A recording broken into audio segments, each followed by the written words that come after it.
G'day, mate. 40 here. So that big email that went out to federal workers saying that you can resign and get your full pay for 6 months, that was virtually identical wording to what Elon Musk used when he made massive Twitter layoffs. So Elon Musk has been running Twitter with about 20% of the workforce that he inherited, and so much of the wording is just taken straight out of the Musk playbook. So it really appears as though Elon Musk is quite popular in the Trump administration. People really like him. All right, staffers, low-level staffers, mid-level staffers, high-level staffers. People like him. And so the New York Times is writing, Elon Musk and his allies storm into Washington and race to reshape it. The billionaire and his Silicon Valley associates land in the Capitol. They immediately move to cut the size of the federal government, and they are reprising the playbook he used after buying Twitter in 2022. So on Friday afternoon, the world's richest man showed up at what sounded like one of the world's most boring agencies to demand a list. Right? Elon Musk arrived at the Office of Personnel Management, right? A mundane-sounding agency with vast power overseeing the federal civilian workforce. And so Musk has stormed into Washington with a host of friends and paid employees. He's determined to leave his imprint quickly, just the same way that he handled his Twitter takeover. And so he marched in there, and he wanted a whole bunch of lists of employees. Hey, yes, let's go, right? And he is bringing to bear the full weight of his Silicon Valley network. He's installing some of the same executives who cut 80% of Twitter's social network staff. He's even using the same email subject lines. So Elon Musk has promised mass headcount reductions across the federal bureaucracy. He's racing to do just that. He has to report to Susie Wiles, along with everyone else. And he's operating with the same slash first, fix later approach to cost cutting that has been intentional throughout his career. And some of the early moves by the Trump administration to initially freeze funding for federal programs and entice federal workers to resign. All right, it's this throw it against the wall, see what sticks. Elon Musk wants radical change. He's pressing forward, and there's no sign that he's falling out with Donald Trump or his administration. Right? What's amazing is how popular Elon Musk is and how he's able to place so many of his top allies with the Trump administration. He also appears to have taken over internal communications. So for the first time, we had an email from the Office of Personnel Management to over 2 million federal employees. Right? The idea that you could just send one email to all federal employees, never been done before. And it came with the subject line, fork in the road. And that was the exact same subject line that Elon Musk used to encourage Twitter employees to resign back in November of 2022. So let's get a little bit of commentary here on the Kennedy hearings from the good people at Fox News. The things that kids are eating, concern about disease, it moves the needle. Well, I think it's precisely because we had the pandemic and we had the experts during the pandemic be shown to giving us false information, to prescribing social policies such as the lockdowns and the school closings that Americans really rebelled against and now have caused such devastation to our students, as we're seeing in scores just released today, that have given rise to this movement, the Make America Healthy Again movement that RFK leads. So he enters this nomination vote from a very strong position because he has an independent constituency, Brett, a loyal following, and also because he has many bizarre beliefs in many cases, but there's always going to be a group of people who agree with one of them. And you add them all up together, and I think you have a winning coalition. And I don't see any signs from this hearing that Republicans are ready to buck the president this time. Yeah, and the question is, you have tomorrow the hearings for... So Steve Saylor is basically as mystified as I am about the appeal of RFK Jr. Steve Saylor a few weeks ago said, please explain to me, how is RFK Jr. not a leftist? And he listed off all of these left-wing positions that RFK Jr. takes. But RFK Jr. likely added to the Trump coalition. And so if the Trump coalition includes some lefties like RFK Jr. and his supporters and people like Lindy Lee, the former Democratic strategist, all right, you first have to win before you can implement something. And you take over the middle of the political spectrum in America. And that's a winning formula going forward. Kash Patel and Tulsi Gabbard, you know, you look at the writings of, you know, various newspapers. The Washington Post, Gabbard faces close vote. Her approval by the Senate Intelligence Committee to be Director of National Intelligence is far from assured, according to two congressional officials who spoke on the condition of anonymity to discuss the controversial nominee. She definitely doesn't have the votes right now to advance out of the Intelligence Committee, said a Senate aide. You know, we heard that, too, about others that eventually did.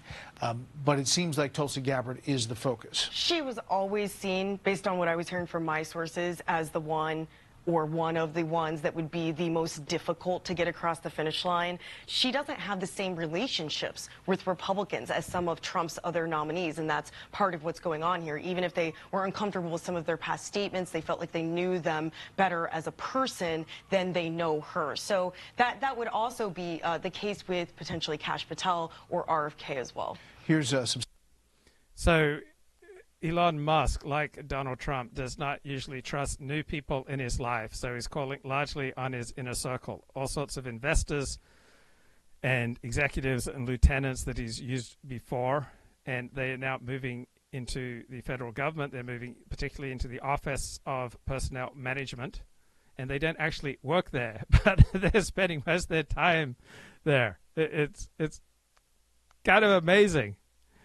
And so in Washington, apparently, Elon Musk is both a celebrity and a bureaucrat, and sometimes both at the same time. But what's curious is how popular he is, not just with the Trump administration, but with most people that he's mixing with. Right? So you can find Elon Musk and his billionaire friends mixing with other powerful people at the Alfalfa Club. And then other times he'll just go into the White House mess and he'll talk to 20-something staffers. And he's popular, right, all the way through the Trump administration, right? His team prioritized, and they found a way to email all 2.3 federal civilian employees at once, right? That's never been done before. And it came through Tuesday night. So initially, Elon Musk was looking to make $2 trillion in annual cost savings. Now he's lowering estimate to $1 trillion. But even if they're zero cost savings, but he just makes it more efficient so that they're better quality of government services going forward, we're getting more bang for the buck, right? That would be fantastic. So Elon Musk says that we can save $500 million through curtailing DEI initiatives and renegotiating unused office leases. Sounds good to me. And apparently Elon Musk played a role in President Trump's sweeping grant of clemency to those who were charged in the January 6, 2021 attack on the Capitol. Right? Elon Musk may be something of a super aide, but he is generally liked by Donald Trump's inner circle. He texts memes, trades intel with staff members who are worth a minuscule fraction of what he is. He does not find it beneath him. In a conversation with a friend, Elon Musk seemed almost amazed at his fortune. And that's the way the New York Times ends its article on him. All right, let's get more here from Fox. Senators on Kash Patel.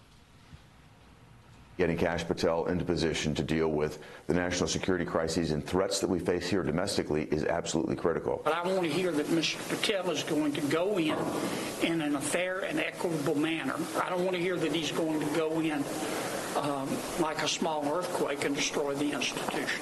Mr. Patel is not remotely prepared to serve as FBI director. He's a conspiracy theorist, a hard-right ideologue, and openly hostile to the free press. But just when the tide seemed to turn was when Trey Gowdy came on this show and said he advocated for Kash Patel to shake things up in the FBI. Obviously, the FBI has been under attack for all the moves that have happened over the past few years. Your sense about how this is going to go tomorrow? I think that there are some issues with Kash Patel, but of the people we're discussing tomorrow, I don't think he is the biggest concern. For Republicans in the Senate, frankly, I think I'd go back to Gabbard as being a much, much bigger concern. And you talked about her relationships with. Okay, let's get latest here. Marc Halperin is live. I think the coverage is a little misleading because as always, a lot of the media covers a hearing like that. So I had some sound problem the last 2 days, and I was playing around, and I just took out the noise reduction filter. Right, I'm trying to provide the highest quality sound production for you, and that extra noise reduction filter in my Streamlabs OBS ended up making the sound quality worse, I think. So sometimes you can go too far, and it just makes things worse. As theater criticism, right? And drama, the fighting. And there were fiery moments. Right. That's something that annoys me about the news media. It tends to treat so much of politics simply as drama. Between RFKJ and Elizabeth Warren, Michael Bennet, Bernie Sanders, and some other of the Democratic senators. And so the press treats that as Kennedy under fire. And there's no doubt that in some of those moments, eye of the beholder, you could say the Democrats got the best of Kennedy or Kennedy got the best of them. We'll play some of those and you can make up your own mind. But it's not really the issue. He's not going to be confirmed. It's clear to me, based on my reporting in the hearing, he's not going to be confirmed on the back of Democrats. He's not going to lose 7 Republicans and make it up with Democratic votes. He might get some Democratic votes, but I don't think he's going to be confirmed unless he gets to 50 Republicans. And he may well. Some of the coverage rightly points out that his command of the facts on some issues, particularly related to the biggest part of HHS in terms of dollars, Medicare and Medicaid, like many public officials, sometimes he mixed up the programs, okay? There's really no reason to mix them up. They both start with med, but they're different programs. And under questioning from Bill Cassidy, who we said this morning on the show is really the key in some ways to whether Kennedy's going to be confirmed, who's a doctor and very knowledgeable about the medical entitlement programs. Under that questioning, some of Kennedy's answers were not great. You could certainly take a literal read of what he said and say, that guy does not know his stuff. On the other hand, he was extremely well prepared. Clearly, they did a lot of practicing on the questions that would be expected. Some from Democrats, some from Republicans. A lot about his past statements on issues like abortion, on issues like vaccines, on issues connected to industries, the role of industries in health. No Republican senator, to my knowledge, has come out against him, but nor have 50 Republican senators come out for him. Some of the members of the committee were quite supportive, including the chair. Many of them ended their questioning by saying they look forward to working with him, sending the implicit message that they believe he will be confirmed. I think it's safe to say, based on everything I know, and we'll listen to some sound in a bit with our guest, that he's more likely to be confirmed now than he was at 10 o'clock when the hearing started. Because, although, again, no Democratic support. Right, that's the bottom line. It's not that he clashed with this senator or that senator. Is he more likely to be confirmed? And I don't want him to be confirmed, except that having him not confirmed would damage Donald Trump's standing. It would damage his allure of power. So if I were a United States senator, even though I wouldn't want him to be confirmed, I would vote against him as a Republican because I would want to provide a unified Republican front against our opponents. Now, just so much winning these days that all sorts of base, traditional right-wing ideas are now getting implemented and openly discussed in the mainstream media and even discussed like fairly at times. That's what I'm loving. Particularly I'm thinking about Ezra Klein here. He has a long conversation with another liberal, James Pogue. So Ezra Klein, good liberal, James Pogue, good liberal. And they are pretty fair about J.D. Vance and MAGA's big tech divide, and they talk about all sorts of base topics without hurling insults. Let's just get a What would you have told me? It would be, I mean, JD is the perfect person. JD is the sort of unifying figure within the coalition. He is, for this intellectual wing, like, as they would say, their guy, which is a term that comes up a lot in these worlds. Right, our guy. That is a term that comes up a lot in our world. I remember appearing on different shows and thinking, oh, this is our Jew. You know, this guy's based. He's our Jew, our guy. And what that means is not just he shares some politics with us. It means he's formed by the same forces as them, which are largely derived from Twitter and old neo-reactionary blogs and things like that.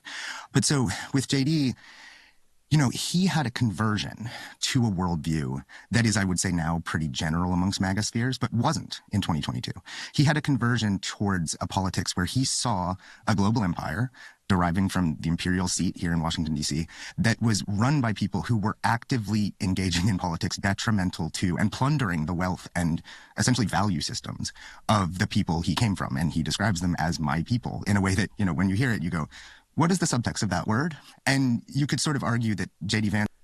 Right. When have you heard a vice president or a president talk about my people? Right. J.D. Vance is talking about Appalachians, right? His people, hillbillies, the Anglos and the Scots-Irish who live in Appalachia. J.D. Vance is making the point that even white people can be victims. And really, until Donald Trump and now J.D. Vance, the idea that white people might be victimized, right, just never seemed to come up. Right? This is something new and something exciting to hear. J.D. Vance's traditional conceptions of life get a fair hearing. In the modern era, the first type of politician to use phrases like my people, with the subtext of possibly that means, you know, Anglo-Saxons and Scots-Irish people living in middle America, and building a politics around them. And so, you know, JD came to this with an idea that the Jamie Dimons and the Mark Zuckerbergs and people like that were not just sort of like enemies because they weren't conservative. They're actually class enemies and enemies of an oligarchy that they wanted to replace and essentially become. One of the things that struck me reading your dispatches, and it has long struck me reading these people, is a really profound pessimism in this intellectual class about modernity. This sense that these people share. It's not an overall pessimism about modernity. It's an overall pessimism about modernity as automatically making things better. That modernity just has the answers for where we need to go, right? That's what the pessimism is about. It's the idea that modernity is the primary form of identity that we should all embrace, and it's not. There are great things about modernity, but there are also great things about tradition. So J.D. Vance hit public attention with his 2016 book, Hillbilly Elegy. J.D. Vance, welcome to the NewsHour. It was the fall of 2016. J.D. Vance is here. He was raised in the Rust Belt city of Middletown, Ohio. The paper Vance had begun at Yale was now a best-selling memoir. J.D., thank you so much for being here. I have read so many think pieces about your book. And he was a fixture in the national media. J.D., thanks so much for being with us. That sure doesn't look like the hills of Appalachia there behind you. His journey from a hardscrabble childhood to the Marines to Yale had struck a chord in the midst of Donald Trump's surprising rise. So the book just came out at the perfect time when people were looking to sort of say to themselves, what are we not getting about our country and the way people within our country look at the world we're building here to really understand that. The Clinton campaign couldn't see white working class voters going to Trump in places like that. And on election night, 32-year-old J.D. Vance was called on to interpret what was happening. What do they want tangibly to come out of this election? Well, I think that tangibly what they want is fundamentally a change of direction. Vance became the kind of Trump whisperer, in part because a lot of readers wanted to understand the Trump phenomenon through the eyes of some of the voters that seemed to represent his base. Can you explain why some of the poorest people in America would look at the billionaire Donald Trump and think, yes, he speaks for me? Yeah, well, let me just paint a picture of the areas where a lot of these folks live, right? So on the one hand, you find that industrial job losses mean that it's harder to find a good job. And Vance positioned himself as understanding the cultural and economic angst that had driven a lot of these voters. I do think they get a special bitterness from the expectations that they had for their own lives not materializing. Yeah. He just had kind of the entire world saying, hey, you are a voice that can explain to us what this other portion of the population are thinking. This obviously wasn't what you had in mind when you wrote this book, but now people have sort of called you this Trump whisperer. But J.D. Vance hadn't been a fan of Trump. I didn't vote for Trump. I'm a never Trump guy. There is definitely an element of Donald Trump support that has its basis in racism or xenophobia. In private messages that went public, he was even more blunt, accusing Trump of racism and comparing him to America's Hitler.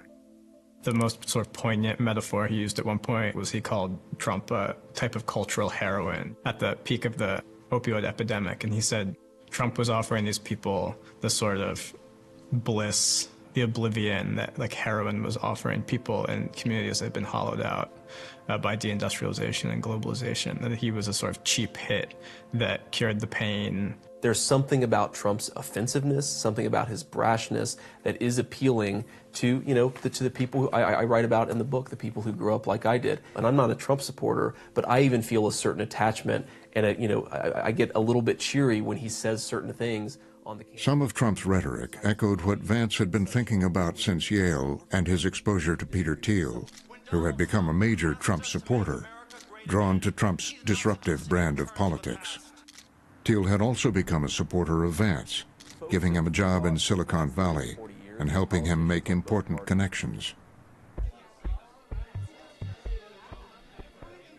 A dinner party is organized by an entrepreneur named Orrin Hoffman, and Thiel attends, Marc Benioff, co-founder and CEO of Salesforce, attends, Sam Altman attends.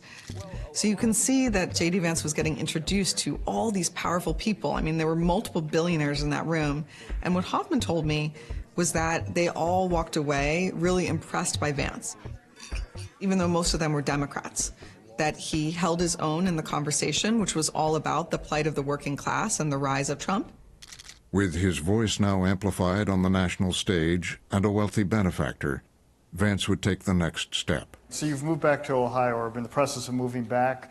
With what intent? Are you planning to run for office? Are you going to keep on writing? Are you... I'm sorry, I didn't hear that question. To the audience. He moved back to Ohio, where he'd carve out his place in American politics. Everyone wants to know whether JD's going to run for office. Who's everyone? Everyone. In 2017, Megyn Kelly visited Vance at his home in Ohio to discuss his book and his political future. It was obvious that he was getting a lot of buzz and that he could potentially have a future in politics because everyone at that point was looking at him as someone who understood the working class better than anyone at that point. He had started to make political connections with people in Ohio who were looking at this idea of being a candidate for U.S. Senate. He was doing some investing, giving a lot of speeches, getting to know people in politics. And it seems like he had his eye on that Senate seat or on some kind of political office, very much wanted to get involved and be in the arena in that way. I just want to talk a little bit about... Vance had once positioned himself as a never-Trump guy. But now he began to build a following in a pro-Trump movement calling itself the New Right. He was featured at a prominent forum for conservatives. The failure to use political power that the public has given is a choice. And he found another important ally who would propel his rise, controversial Fox News host Tucker Carlson. J.D. Vance is the author of Hillbilly Elegy, the best-selling book. That's where the voters are. Tucker, at this point, before he lost his show, is the highest-rated host in all of cable. He's getting millions of viewers every night, and his show is consistently an articulation of this anti-woke New Right philosophy. J.D. Vance, thanks for joining us. And Vance was a regular on that show because he was so good at speaking to these ideas. The standard Bush Republican approach of more free trade and more tax cuts for corporations, it's not just inadequate, it's maybe dangerous and stupid. The show was a platform for divisive rhetoric and conspiracy theories. White supremacy, that's the problem. This is a hoax. But that didn't stop Vance and others from the New Right from going on the show night after night. If the Republican Party has a future, it'll be organized. Wow, so denying white supremacy is the conspiracy theory, according to that little section, right? I would think that on the face of it, talking about structural racism and how white supremacy runs society, I would think that the conventional wisdom is really the conspiracy theory here. Organized around the ideas you just laid out, maybe led by you or someone who thinks like you. I'm serious. The New Right was a new ideological movement that was really trying to put some coherent flesh and bones on Trumpism. Are we for healthy communities, healthy families, or are we just going to constantly defer to corporate interests? Compared to all the alternatives, J.D. Vance is just head and shoulders above every other possible heir to MAGA. He is the best vice president that we could possibly have right now. Tucker are both sort of articulating in tandem this new right philosophy. It's about bringing back manufacturing and stopping unfettered trade. It's anti-abortion, anti-gay rights in a lot of ways. We elevate prostitution and pimp. So I was listening to this left-wing Canadian professor of psychology, Paul Bloom, and he was talking about what a great public speaker Tucker Carlson is. He's a great communicator. And I like one philosopher's description of Tucker, the hilarious demagogue. We sanctify abortion. It doesn't. And it's about stopping immigration. These visas do not improve American society in any way.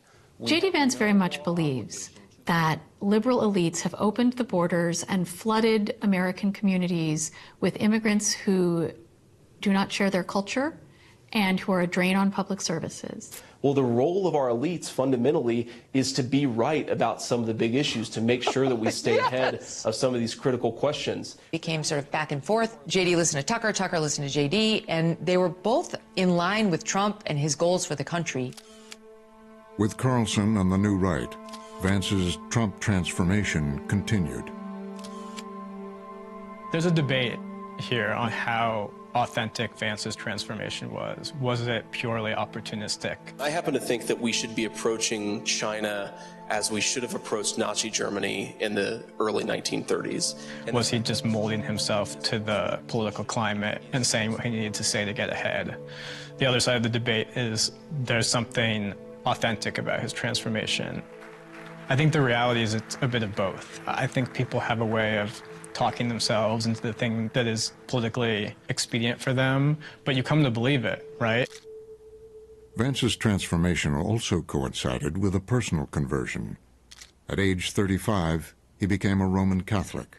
So you were raised a non-denominational Christian. I understand you were never baptized.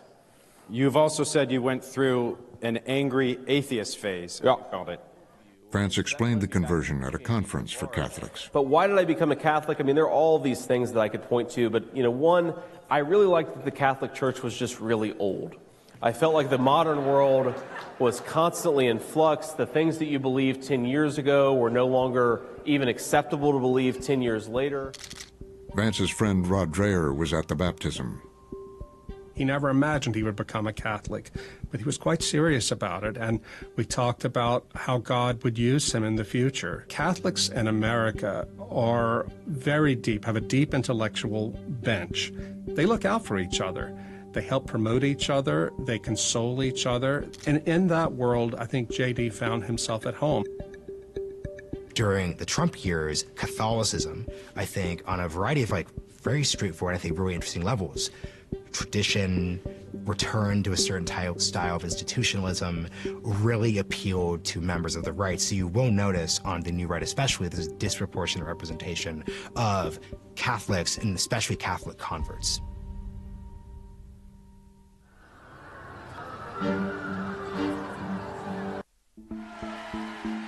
By 2021, J.D. Vance was finally ready to make a run. That's why I'm running to be your next U.S. Senator for the state of Ohio.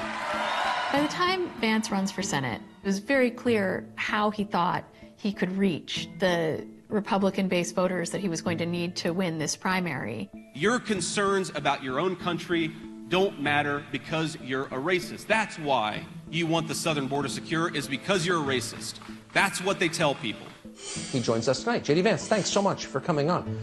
On Tucker Carlson's show, he'd make increasingly provocative comments.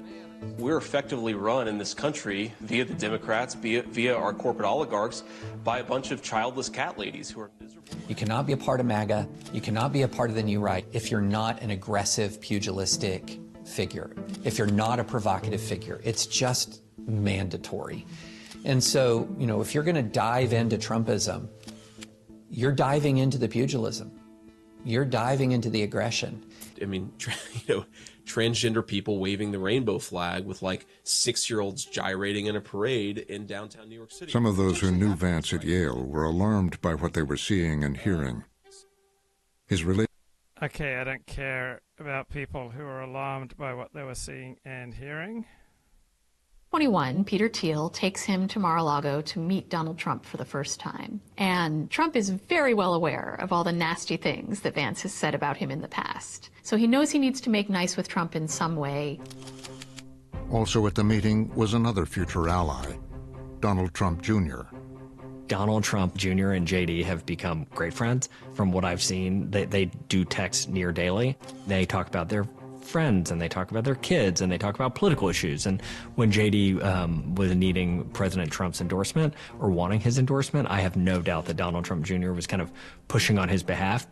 He wants to convince Donald Trump that he's his own man, but also that he's a true believer, that he's come around to these positions that Trump speaks for, and that that's the reason that Trump should support him. Are you a racist? Do you hate Mexicans?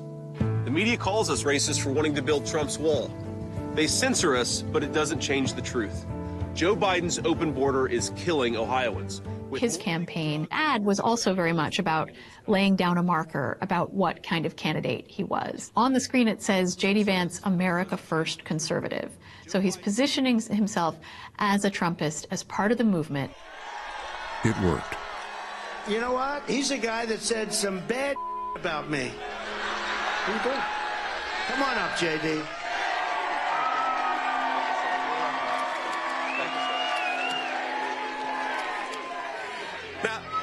Now, the president is right. I wasn't always nice, but the simple fact is he's the best president of my lifetime, and he revealed the corruption in this country like nobody else.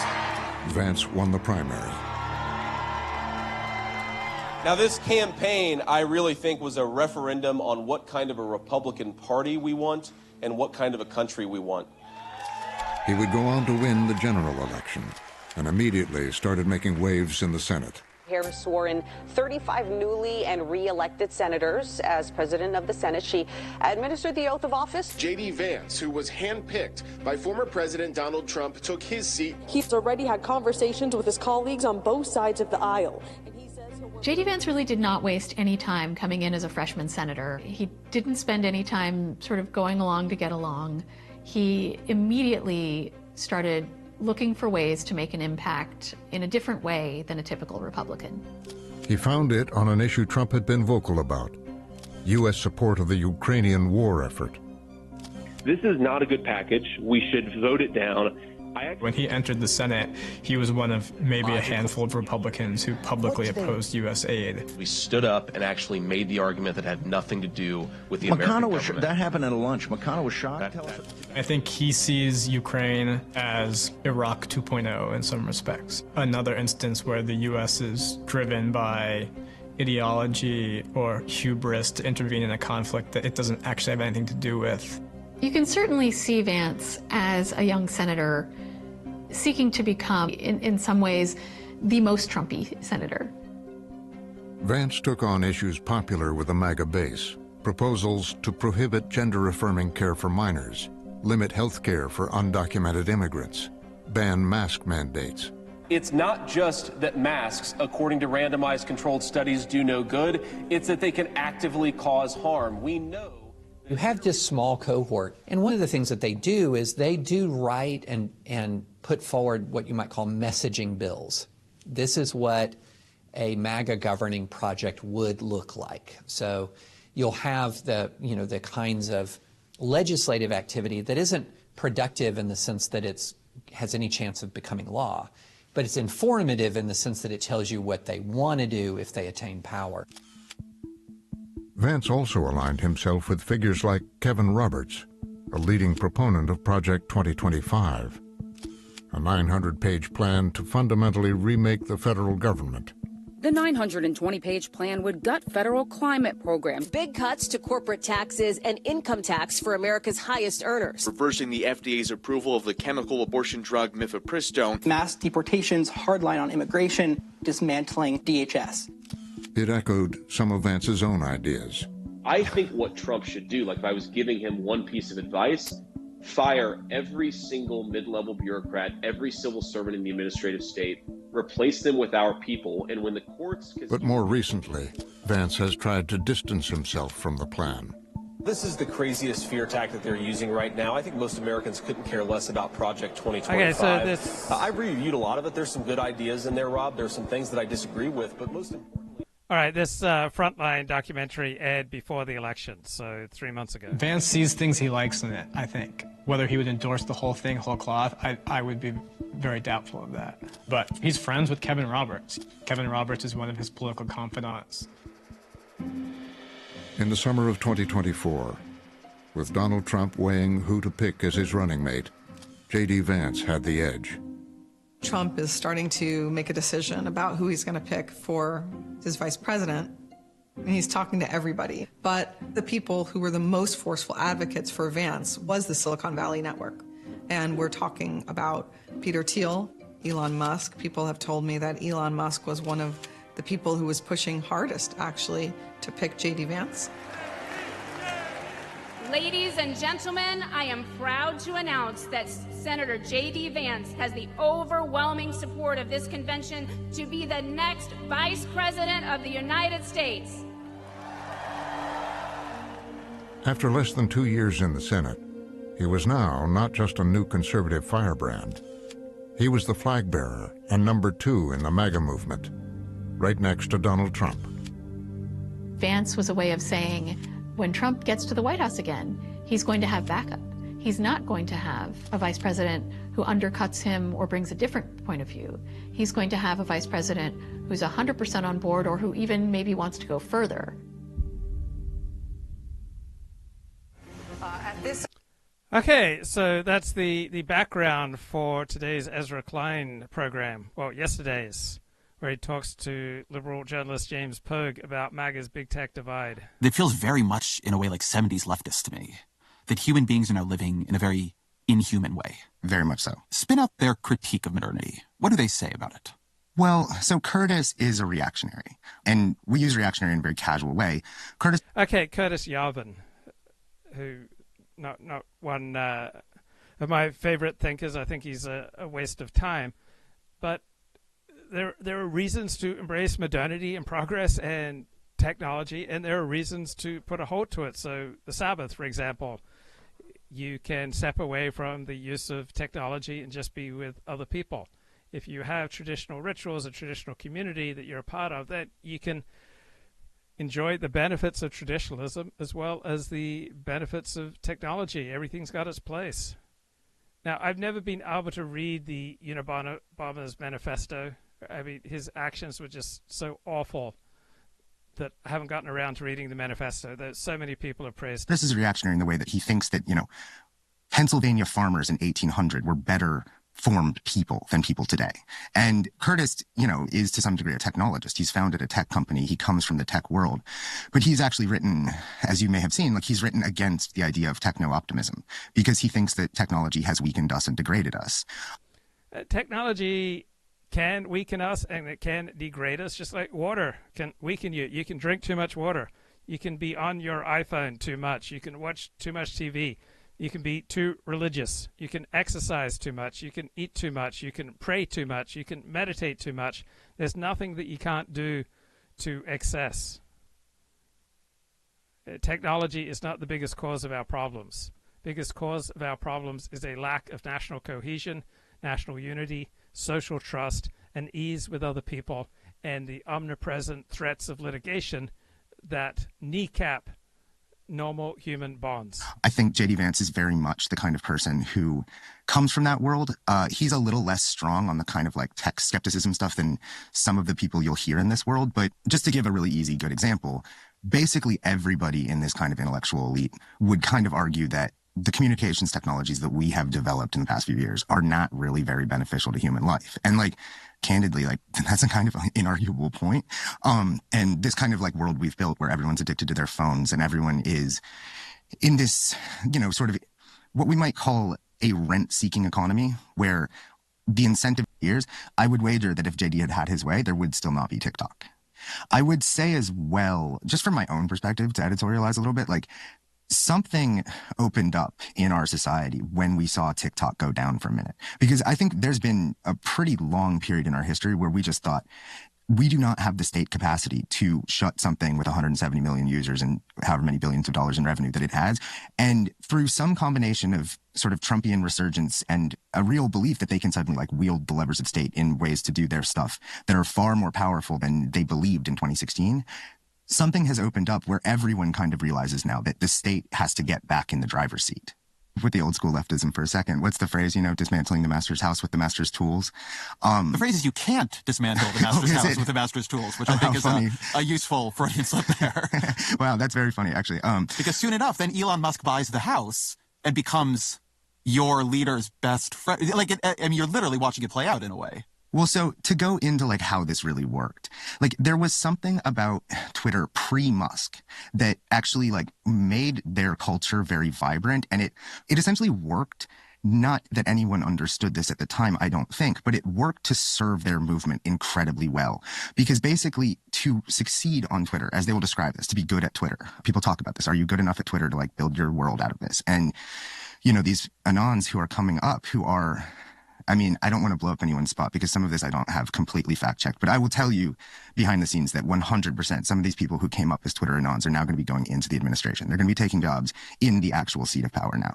You've seen, in fact, and people on the right will criticize this a lot, actually, is you've seen a lot of jokers and morons who can really drive conversation by being... What's not said here is that the stultifying HR school mom mentality of the left to try to restrict our freedoms created an enormous desire out there for unfettered speech that J.D. Vance and Elon Musk and myself, we've all tapped into this. Being really adversarial, by policing the bounds of the movement, by jumping on anything that deviates even a little bit from what they've decided is the sort of MAGA agreed, this is how we do it, kind of worldview. And so, for example, when the H-1B visa dust-up happened over Christmas just now, what you saw were really extreme voices of people who are pretty much openly saying America is a nation built by white Europeans and we should get it back to being a nation built for white Europeans.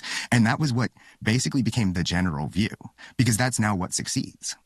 There's other issues here too, though, that you see in some tributaries of the movement. I mean, RFK Jr. in some ways is an awkward fit in a Republican administration, but actually in this movement, his concerns about microplastics and vaccines and Mark Zuckerberg wrestle with now, where he's saying, you know, masculine culture has been excluded from American corporate culture and things. Right. Mark Zuckerberg is now saying publicly that masculine culture has been pushed out of corporate life. All right, that we've allowed a female-dominated, harm-focused culture to just squelch public discussion, and we need more of the old animal spirits. Right, we need a return of traditional masculinity. It's like this, and what people are wondering is, you know, do men need violence to feel good? Like, are men supposed to be ultra competitive and, you know, the best men get the best women and the others are sort of shunted aside? And, you know, that's sort of the Bronze Age pervert kind of thing. Do men need a physical culture in order to feel good in their lives and progress? And wait, look, let's be honest. Let's be real. Bronze Age pervert's a homosexual. All right. He's into plowing other men in the ass. All right. There's no way that you can construct that dude as you know, some kind of traditional right-wing figure, right? Doesn't mean that he's wrong about every philosophical point that he makes, but when it comes down to it, he's about having sex with as many dudes as possible. And do excellent work in whatever field they've chosen. And like, you know, what we're seeing is that turns out to be quite compelling, even to bring back Zuckerberg. Right. Most straight men do not feel comfortable around gay men, and they don't want to take cues and suggestions and directions and sermons from gay guys about what it means to be a man. to someone who has discovered, as I did many years ago, Brazilian Jiu-Jitsu. And if you're in the world of Brazilian Jiu-Jitsu, like, suddenly you are in a very masculinist culture. And it's not a super violent, competitive, bad, I don't know. It's not a gay culture, right? It's a very straight culture, right? There aren't a lot of gays, as far as we know, playing professional football, professional soccer, in the NBA, doing jiu-jitsu. Misogynist world. But it is a world where I think everybody gets on the mat and goes, if I didn't have this, like, I wouldn't be okay in my life. And so, you know, you could argue, and I will argue here, that probably Mark Zuckerberg is pretty far into these new rightish conversations about masculinity. And I think this sort of goes back to the tech skepticism. Can you build technologies that in fact help people, in this case men, as they're, you know, very preoccupied with, can you help men work in tech fields that are going to build things, that are going to go to Mars, that are going to answer that sort of like thing they believe about men need a searching quest, men need violence, men need competition. Are we going to go take Panama? You know, some of this is literally going back to just understanding tribal societies and thinking like, if men don't have a project to go to war and do something for their collective nation or tribe, they're going to feel lost. And masculine agency, but it's a way of rebuilding a sense of yeomanry and agency in this new golden American dynamic dawn that everyone's now promising. I've been thinking about this for some months, and I've tried to draw it out in different conversations, and I feel like I've mostly failed, so I'm going to try to do it again here. One intellectual difference between the left and the right that has felt very salient to me over the past couple of years is that the right is very interested in an old idea, something you used to read much more about, it's all over classical texts, of human formation, of how do you like flourish into a man or a woman and pursue a certain sort of excellence. And the left is interested in something, some people connect it more to original sin, but it's a little bit about purging. It's about moving away from being what your base nature would make you and becoming enlightened above it. It's a remaking of the self away from your impulses, away from implicit bias, implicit discrimination. There were, you know, very big podcasts on the left in this period, like Maintenance Phase, that are very hostile to most self-improvement cultures. And I've actually thought this is a much bigger division line in our politics. If you look at what get called the bro podcasts, you know, but that's a pretty big world, but they're very self-improvement focused. Worldviews in the United States. It's also this cathedral. It's also this complex of media enforcement of an ideology that they see emanating from institutions like the New Yorker and the New York Times. And the tech companies. And the tech companies, although that's a little bit changing. Well, now it's changing, but I think this is an interesting question about it, because as I understood this set of concepts, it was the idea that even compared to other periods in American life, that you now had a unity of culture across the commanding heights of American thought and policymaking. So the people who run the government and run the military believe the same thing as Mark Zuckerberg and Jeff Bezos, who believe the same thing as the nonprofit heads, and everybody's sort of moving back and forth, believe the same thing as the people in the media, and they're all talking to each other. An idea people think they know about, right? George W. Bush was in many ways a very strong nationalist. And after 9/11, we had this period where everybody's wearing flag pins. What Steve Bannon, what a lot of the new right people seem to share, what I think Donald Trump intuitively represents. Right. For a long time. But what a Steve Bannon would say is that actually the politics, the superstructures of global politics made being a casual nationalist increasingly impossible. And so the forces of globalization, the worldview that, hey, like it doesn't matter how many people come in. What Bannon does is basically say, like, look, this is the structure. This is how it works. This is how the dollar system works. This is how our system of overseas bases works. This is how global trade flows work. And this is why you can't have that nationalism anymore. And that's why we have to destroy it. So the Bannon Project actually very much is a kind of policy-based attempt to explain to people in Kentucky why he feels like they have been screwed and why he feels like their leaders no longer allow them to say, it'd be great to have my kids buried in the same cemetery as my grandparents. You know, the term that people will use is heritage Americans. Mm-hmm. And, you know, I sometimes get confused because there's a little like weirdness in how they use that. Like our Italians who came in the Ellis Island era, heritage Americans. And candidly, like most people who are using this phrase would not say that's true. There is something about the heritage American that comes from those, you know, original tribes of largely Scots, Irish, or English people settling the Trans-Appalachian or the Northeast, and an America that derives its culture from the song, story, and religion of those people that is being diluted. And, you know, it's funny because I think a lot of people in this world would look at liberals as sort of like pearl clutching and being completely unreasonable, because their point would be that just happens to be the Americans who built the nation. And if you'd want France to suddenly be a country where it doesn't matter at all that you had French heritage going back to the Gauls, then that's fine. But then you just don't care about countries at all. And then you and me can sit here and go, well, downstream of that, you're basically saying that all these people can never be real Americans. This is fundamentally, particularly on this continent, in this nation built on ideas and things like that, this is fundamentally anti-American. And so you probably saw, I quoted Jeremy Carl, who I know quite well, who worked in the Trump Noticing that this country has come up with ideas does not mean that it's not primarily a country of people. Yes, America is an idea, but it's primarily a nation of people. Administration, and who wrote a book about, so anti-white racism.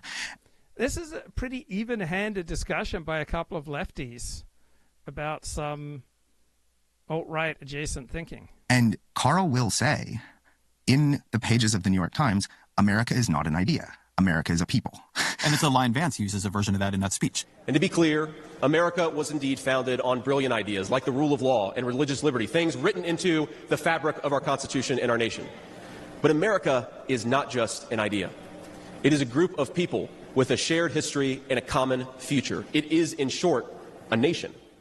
I want to go back to the question of what this fight is actually about. Because in a way, I think it's about Barack Obama. Like there's something really off here. And there's this idea on the new right that somehow like it wasn't racist or whatever to talk about the birtherism stuff, that was just, that was such a liberal media overreaction. Like, and you're like, come on, like this is ridiculous. And so the backlash now is, I think, pretty purely racial. If not purely racial, it's racial tinged with this idea that he is the kind of end stage representative of this meritocracy that they hate, of this thing that elevated this worldview that was so lockstep, so overwhelming that you almost couldn't not speak to it. And you see Barack Obama wrestling with this when there'll be no incentive to fight and the world will be flat, right? And what Donald Trump, when he took office. Right, that's the Tom Friedman liberal globalist view that we'll just have McDonald's everywhere. In 2017 represented above everything else was just the end of history. And it really shocked people. Like, if you look at what Donald Trump did in 2017, am I too harsh in saying that it was virtually negligible? With the exception of a tax cut that worked entirely against the stated goals of his entire represents. And Donald Trump is not himself reading these Substacks and participating in a lot of this discourse. And then he picks J.D. Vance. And many people, when he picked J.D. Vance, understood that. After Donald Trump, and carry on a true MAGA project with a true deep understanding of what formed it, other than J.D. Vance. Well, that depends if Donald Trump agrees, right, on what the MAGA project is. That's my question a bit. Well, true. But so with JD, like what you saw, I think, was the first bit of the coalition politics forming, because Trump had already figured out he's going to bring the Doug Bergens and the Nikki Haley's along. They were going to bend the knee. They bent the knee in 2016. This wasn't hard to him. The question was, are all these guys with crazy names on Twitter who are really driving the energy of this thing, are they going to stay with him? Are they going to ride this carnival all the way to election and keep this true, we forget this in liberal society sometimes, but like you win politics by tapping into animal forces sometimes. And Barack Obama did that as much as anybody, right? There was something spiritual about watching Obama in later stages of even 2012, I felt. And so I think JD was a way to tap into that. After JD got the nomination, I had to take a step back because I had seen him right before, just privately. And then I had sort of like this fear of becoming like J.D. Vance's amanuensis as he rises. And so I didn't watch the RNC. I to look at the somewhat confusing question about Peter Thiel, who, he didn't just not back Trump this time. He has really taken a step back from politics in a really extreme way. And that is because Thiel is skeptical, actually, that the political movement, such that we're seeing now, can actually do the kind of stuff that they're talking about. He's very skeptical about whether or not we can actually handle the debt. He's very skeptical about the idea that like America's not going to face a gigantic fiscal crisis in a very short period of time. Thiel is a bit of a doomer, actually. And so he's an outlier, and I don't want to like suddenly there was a massive shift in tech to run towards Trump. But Andreessen was already there. David Sachs was already there, famous host of this All In podcast, and, a big skeptic of American involvement in backing of Ukraine. So there were a lot more of these people who were kind of in Trump headspace before Musk officially made his grand sort of jump onto the train and gave the money and put on the dark MAGA hat. This was already happening. I take your point that Trump doesn't really know that much about any of these grand plans, whether it's to remake a heritage America where people remember Appalachian ballads and we've reestablished this land where we can have our children buried in the same plots as our grandparents. I don't think he has a great sense of that. I also don't think he has a great sense of like what Stargate means for America. I think he feels like it's both the big AI data center energy project. Right. Yeah, but I think J.D. Vance understands these things much more clearly than Donald Trump. Interesting article here in the New York Times. An establishment warms to Trump. Elite law firm takes on his appeal. It's very difficult to get anything done in society if you got the elites 20-1 against you. That's pretty much what Donald Trump had through his entire first term and then for about 2 years afterwards. Right, elites in America are about 20-1 against Donald Trump. But now a big establishment law firm is taking his case, Sullivan and Cromwell. Right, they have taken the case of appealing his criminal conviction, and it shows just how New York's power players have moved toward Donald Trump. Right, New York's legal power players have warmed to the president. 4 years ago, Donald Trump was spurned by lawyers from the major firms when he left office, but his second victory has brought about a sea change. Also, major reason that the big law firm spurned Donald Trump when he was trying to appeal the 2020 election result, and then after that, is that Trump had a terrible case. Right, only a lunatic like a deranged and drunken Rudy Giuliani would go to bat for Donald Trump, alleging that the 2020 election was fixed. But now, Donald Trump didn't just win. Now Donald Trump has many good cases to bring. And that's why you're seeing large corporations, business leaders, and elites lining up to support the second Trump administration. Because right now, in this particular situation, Donald Trump is making cases that appeal to much of our elite. It's not just that Mark Zuckerberg and other tech titans were intimidated or just completely crave it. No, it's that Donald Trump's agenda now seems much more appealing to much of our elite.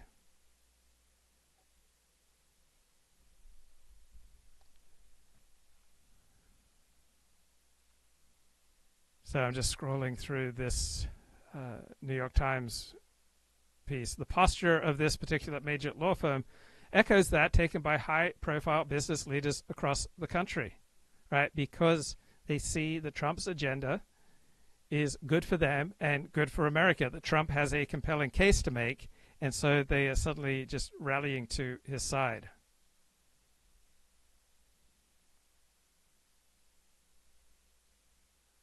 So get a little bit here on the hearings for Bobby Kennedy. Get some update here from no Republican senator, to my knowledge, has come out against him, but nor have 50 Republican senators come out for him. Some of the members of the committee were quite supportive, including the chair. Many of them ended their questioning by saying they look forward to working with him, sending the implicit message that they believe he will be confirmed. I think it's safe to say, based on everything I know, and we'll listen to some sound in a bit with our guest, a story that I thought would get more attention than it did, that the White House had to turn Tom Tillis around to get Hegseth confirmed. That there were 3 solid votes against him, McConnell and Collins and Murkowski, and that Tillis basically was planning to vote no, and they turned him through a strong effort. Some are claiming now that the same 3 no votes will be there on Kennedy, but that the White House has the other 50 Republican senators in hand, who would require J.D. Vance to break another tie. We'll see. And again, even though he's not going to get lots of Democratic votes, I can't rule out that he gets 2 Democratic votes that replace, let's say, if he gets 4 Republicans against him. That could happen. And there's no doubt, you heard even from the Democrats who were the most hostile to him overall, no one can be against Make America Healthy Again. Nobody. It'd be ridiculous to be opposed to making food safety for kids, doing whatever we need to do to limit the apparent spread of chronic diseases for kids. So that's the narrative he wants. So Donald Trump's freezing of all sorts of grants created mass panic in the nation. Right. That's the biggest mistake that that this new Trump administration has made so far. As press secretary, confused everything by saying we suspended the OMB order, we didn't suspend the executive order. Okay, put up the White House email. So just a couple minutes before we came on the air together, the White House sent around an email. They do this daily blast, at least semi-daily so far, where they basically go to their bread and butter, which is talking about fake news. And so, and hoax, right? So the hoax is perpetuated against President Trump and his administration never stop, and today was no exception. So hoax, a score of fake news outlets, including blah, blah, blah, blah, and many others claim President Trump's directive to temporarily pause certain federal spending was, quote, rescinded. Fact, no such thing took place. Instead, a memo from the Office of Management and Budget was rescinded in an effort to alleviate confusion. Okay? All right, this was just a which was clearly meant to be mess. The narrative framing that Team Kennedy wanted the senators and the public to take away. So I'll play it for you, ask you what you think. Folks, please play number 5. Problems in this country that we must face honestly. How can people stand listening to this guy's voice? I gotta. And the first thing I've done every morning for the past 20 years is to get on my knees and pray to God that he would put me in a position to end the chronic disease epidemic and to help America's children. That's why I'm so grateful to President Trump for the opportunity to sit before you today and seek your support and partnership in this endeavor. Brian, independent of everything else that went on in the hearing, is that, do you think, an appealing, winning way to talk about wanting this job? Well, I think it's an appealing way to sort of write what President Trump had previously said about Kennedy. As you know, during the campaign, he had plenty to say about Robert Kennedy and exactly what he stood for. And, you know, I think there's no mistaking in this hearing that there was an opportunity there for Democrats to really paint exactly the difference between Kennedy's previous views and his current views in order to get confirmed. And, you know, I think that 80 million Americans are on Medicare and Medicaid out of 334 million Americans. And, you know, that is a lot to consider when you're talking about a program.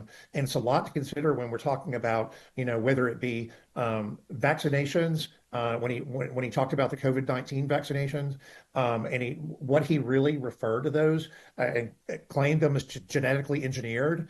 You know, I think that Senator Bennett, who's been a slightly, to me, Marc, sleepy senator in his service in Congress, really came alive and really pointed out, you know, what he talked about with regards to black and white people being spared, but, you know, Jews. People had a very clear strategy to say, this guy is going to be a warrior to change the Pentagon, and you should just focus on that. The Kennedy people obviously want the focus to be on MAGA and protecting kids. How do you think they did in that soundbite and overall in framing the way they wanted it framed? That was a very similar point to what I was going to make. I think you're exactly right. They went in and they did polling, message testing, whatever, and they said, look, you hit processed foods, you hit MAGA, you hit school lunches and eating healthier, getting all that stuff, you got the winner. Talk about vaccines, you got to pivot from your past statements and talk about your pro-vaccine now. Relitigating past statements is not the way to get confirmed. MAGA is popular. The anti-vax stuff isn't as popular, certainly.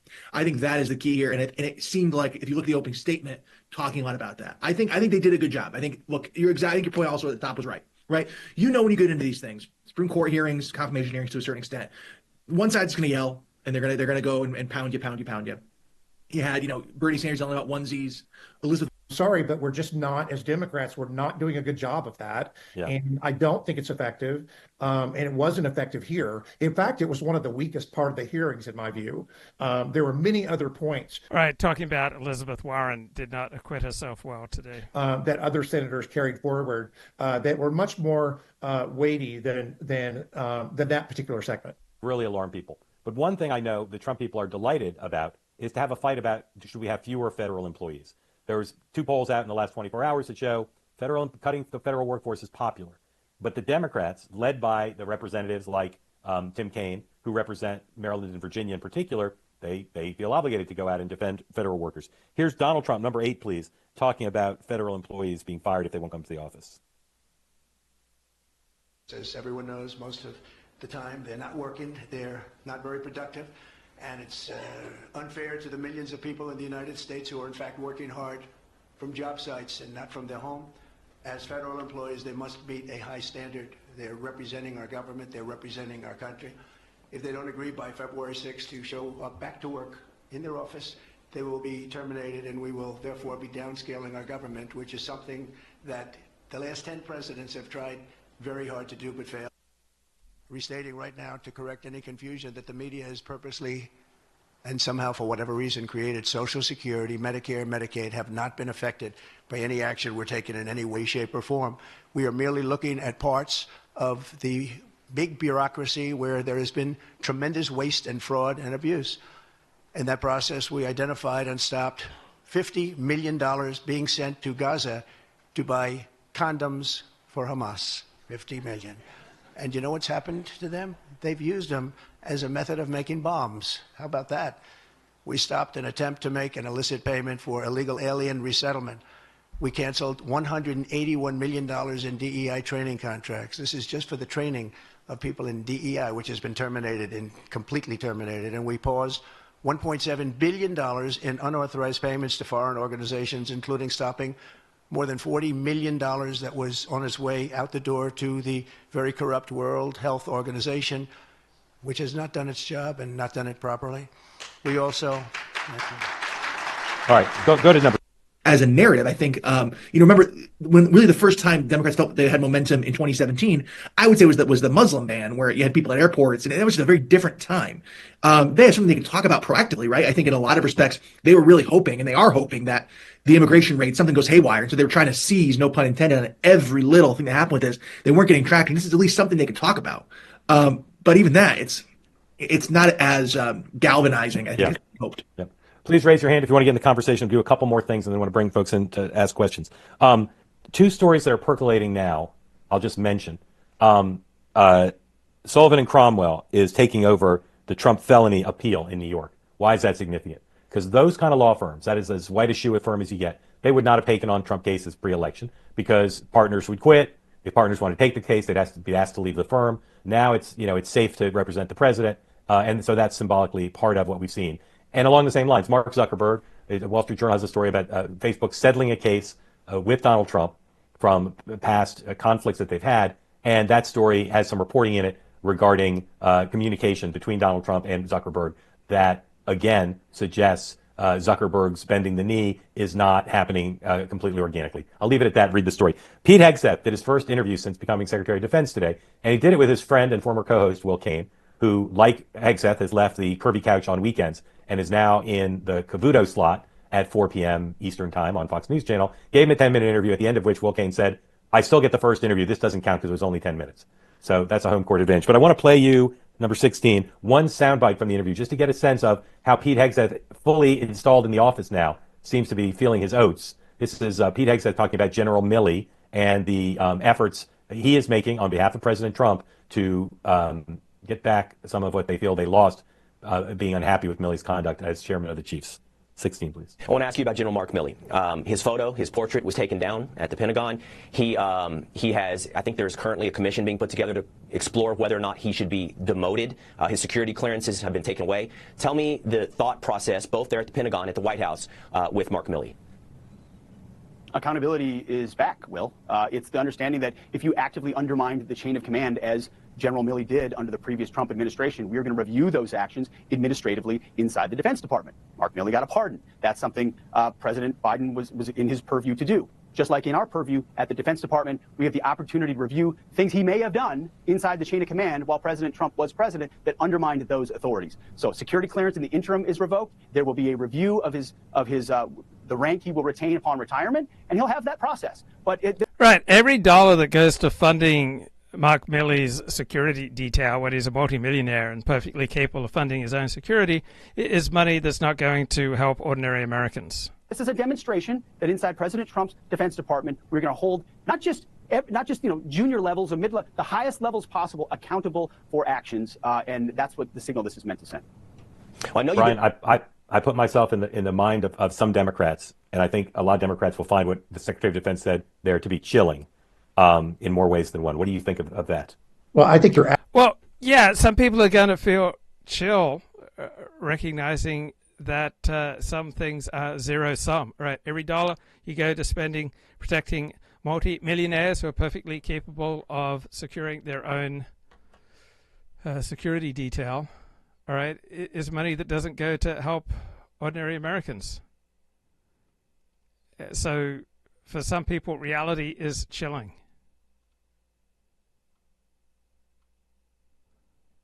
right? Reality cannot be defeated, and people who are capable of paying for their own security, maybe they should. You don't get to be chairman of the Joint Chiefs without being one, and that's fine. He was visible. He leaked. Right. General Milley's a political animal. Right. That's what he was. He chose to try to become a hero to America by trashing Donald Trump in January 2021. And there are repercussions, right? You don't get to be a hero on the cheap. He had all these memos he leaked to Peter Baker and Susan Glasser and all this other stuff, which is fine. But you know what? When you're a political animal, you got to live and die by all of that. And so it. Right. If I'm walking down the street and someone runs into me and tackles me and knocks me to the ground, right, I would be upset.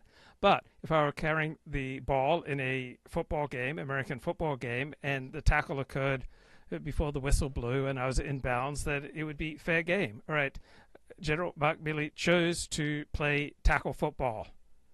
And so he's now getting tackled in bounds before the whistle blows. If he made a bet, and if Biden had won, he'd be getting the Presidential Medal of Freedom. He'd be, I bet maybe even bandied about as a Secretary of Defense. Maybe. He lost. And so I wouldn't call it retribution, but just like a lot of these appointees come out on the wrong end of this sort of thing, you make that case, which is a little bit more process-based. Is it morally right what they're doing with Milley? In terms of what? In terms of the detail and classification?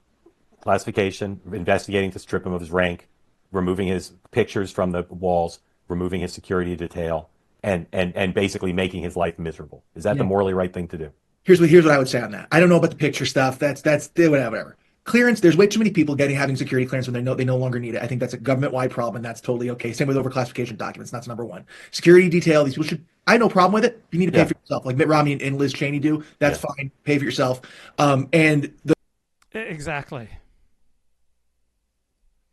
Not a biggie. Would pay you till September if you would leave your job. What is interesting about this is it's a very inventive idea about how to reduce a workforce. I mean, layoffs, voluntary laying yourself off because the package is good is something that happens in corporate America all the time, if particularly at at higher levels of corporate governance. And it just that apparently it's not legal. Like there's no, the president can't choose to spend money that hasn't been appropriated. There is apparently a program where there are certain jobs where you can get laid off for something and get a $25,000 payout. This is obviously something potentially much larger, depending on whether if you're like as we say in the civil service, if you're a CS-15 or something like that, or an SCS-1 or 2, you could make as much as $150,000, $200,000. 9 months of pay would vastly exceed $25,000, and the idea somehow that the government is going to meet, because I want to see it go to the Supreme Court over whether the president can email you. Right.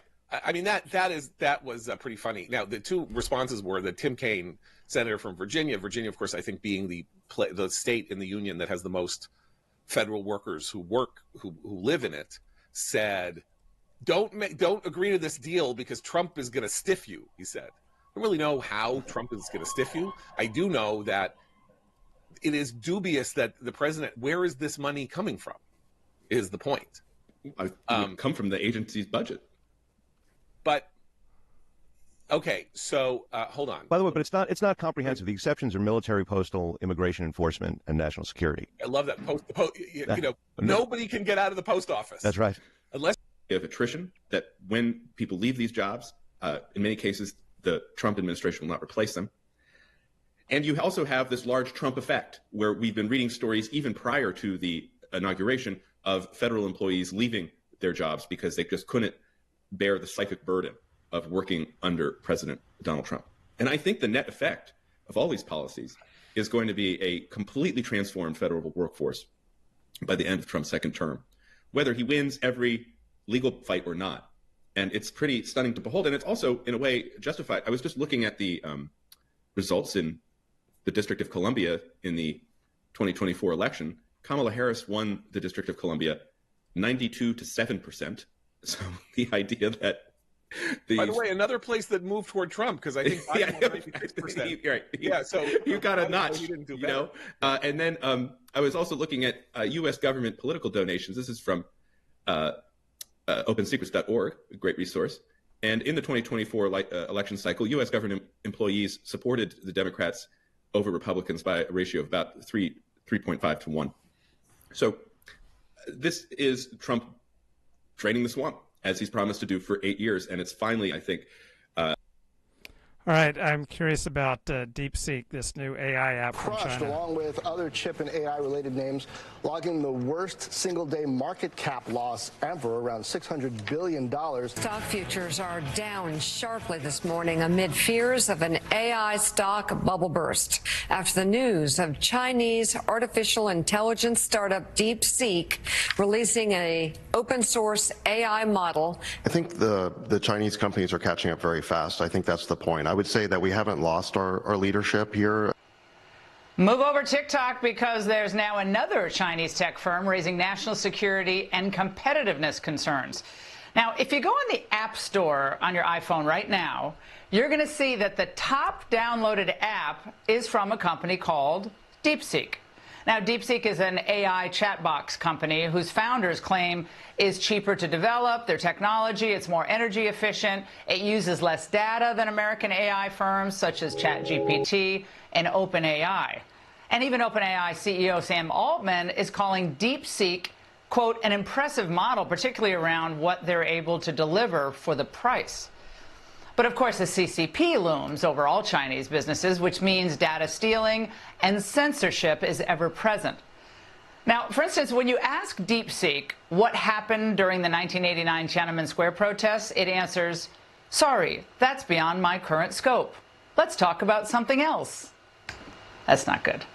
And now the meteoric rise of a communist-aligned AI firm has President Trump's attention.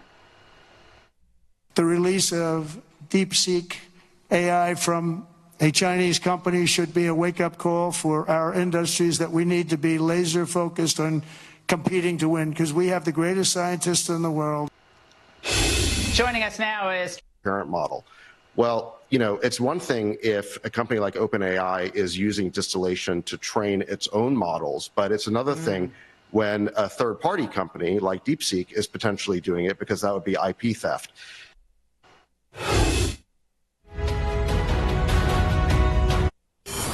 Welcome to Jesse Waters Prime Time. Tonight, are you supportive of these onesies? I'm supportive of vaccines. You're asking me, Senator, you're asking me not to sue vaccine pharmaceutical companies. Yeah, you are. That's exactly what you're doing. RFK Jr.'s battle for the soul of America. This is not just a economic issue. It is a spiritual issue, and it is a moral issue. People are aroused. I haven't seen people so aroused in a very, very long time. Trump has Democrats hot and bothered. They're getting hammered just as much as we are. Let me explain something to you. Without that wokeness, you might not have that job. We fought and busted our behinds to make sure that you didn't have to worry about this. The View starts a cat fight with Caroline. She's probably been put in there because she's a 10. You know that's what it is. Plus... Well, it's my choice. I will not give you my number.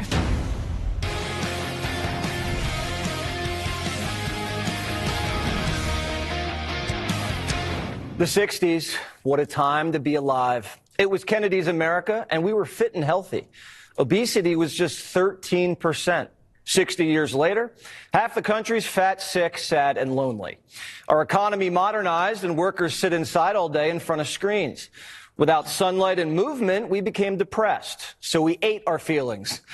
The more we ate, the more companies injected our food with addictive chemicals, which made us eat more.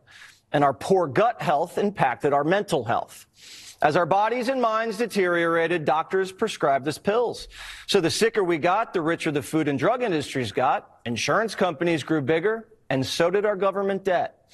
Our children look like sumo wrestlers, and the Army can't recruit because no one can pass the cardio and push-up test. Suicide rates and drug overdoses have hit all-time highs. Congratulations, America. We're the sickest developed country on earth. People are happier, skinnier, and live longer in Panama, a country we're about to invade. So they'll soon be as fat and sick as we are. When we were skinny and healthy in the 60s, we didn't have Diet Coke, low-fat yogurt, and sugar-free snacks. They didn't even exercise in the 60s. Women weren't in the gym, and guys just played sports. hippies threw frisbees. Have you ever seen a fat hippie? The average woman in 1960 weighed 140 pounds. Today, she weighs 170. The average man in 1960 weighed 166. And now the average guy's about 200. American men and women have added an average of 30 pounds. And all we do all day is sit. No wonder everything aches. And some of it's our fault, but not all of it. Finally, a Kennedy comes back to Washington who wants to change that and make America healthy again. RFK Jr., Trump's nominee for Health and Human Services, came to the Capitol for a hearing like a hero.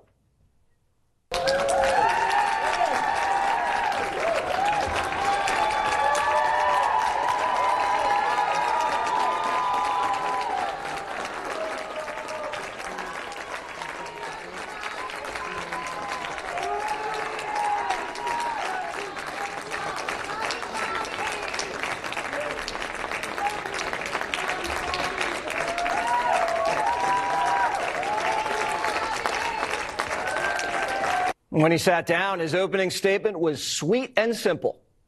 President Trump has promised to restore America's global strength and to restore the American dream, but he understands we can't be a strong nation when our people are so sick. A healthy person has 1,000 dreams. A sick person has only one, of the Make America Healthy Again movement. This movement, led largely by MAGA moms from every state, you can see many of them behind us today, and in the hallways and in the lobbies, is one of the most transcendent and powerful movements I've ever seen. I will do everything in my power to put the health of Americans back on track. He also promised he's not changing the menu at Mickey D's. I don't want to take food away from anybody. If you like a cheeseburger, a McDonald's cheeseburger, a Diet Coke, which my boss loves, and you should be able to get them. If you want to eat Hostess Twinkies, you should be able to do that. But you should know what the impacts are on your family and on your health. RFK is like a public service announcement. It's like what we did with cigarettes. No one banned smoking. They just educated you on what it does to you. And funny enough, the same companies that put addictive chemical additives into cigarettes also put it into food. Americans should have the healthiest food, the most transparent industries, and the safest pharmaceuticals. And no one should lie to us about the science, for our sake and for the sake of our children. This isn't a partisan issue, but today in Washington, it was. I guess my question to you is, if it really is fundamental to what you believe, how do you live with that? How do you address those issues as you're moving forward, you want me knowing to answer that the it's going to question, harm Senator? Americans? Yeah. You want me to answer the question? No, I'm asking you. Okay. President Trump has asked me to end the chronic disease epidemic and make America healthy again. All of those are moving deck chairs around on the Titanic. Our ship is sinking. Our 60% increase in Medicaid over the past 4 years is the biggest budget line now, and it's growing faster than any other. And no other nation in the world has what we have here. The same politicians who oversaw the explosion of obesity and chronic diseases, who never held hearings on clean eating, corruption, or side effects, are yelling at the one guy whose mission in life is health, who's 71 and can do more pull-ups than Democrats on the committee combined. The whole system is upside down when Liz Warren is defending Big Pharma. I'm asking you to commit right now that you will not take a financial stake in every one of those lawsuits, so that what you do as secretary will also benefit you financially down the line. I'll comply with all the ethical guidelines. That's not the question. You and I, you have said you're asking me, Senator, you're asking me not to sue vaccine pharmaceutical companies. Yeah, you are. That's exactly what you're doing. RFK Jr. spent his whole life suing industry on behalf of the little guy. And the Democrats, who just lost an election because they forgot about the little guy, are demanding Bobby Kennedy stop fighting for the little guy. Everybody in Washington has conflicts of interest, but Liz Warren, of all people, has taken over $1 million from healthcare and pharmaceutical interests. The ranking Democrat on the committee, Ron Wyden, He's taken over $1 million from him, too. At one point, Liz Warren declares she's the only one who can take money from Big Pharma. You're not going to take money from drug companies in any way, shape, or form. Me? Yes, you. Oh.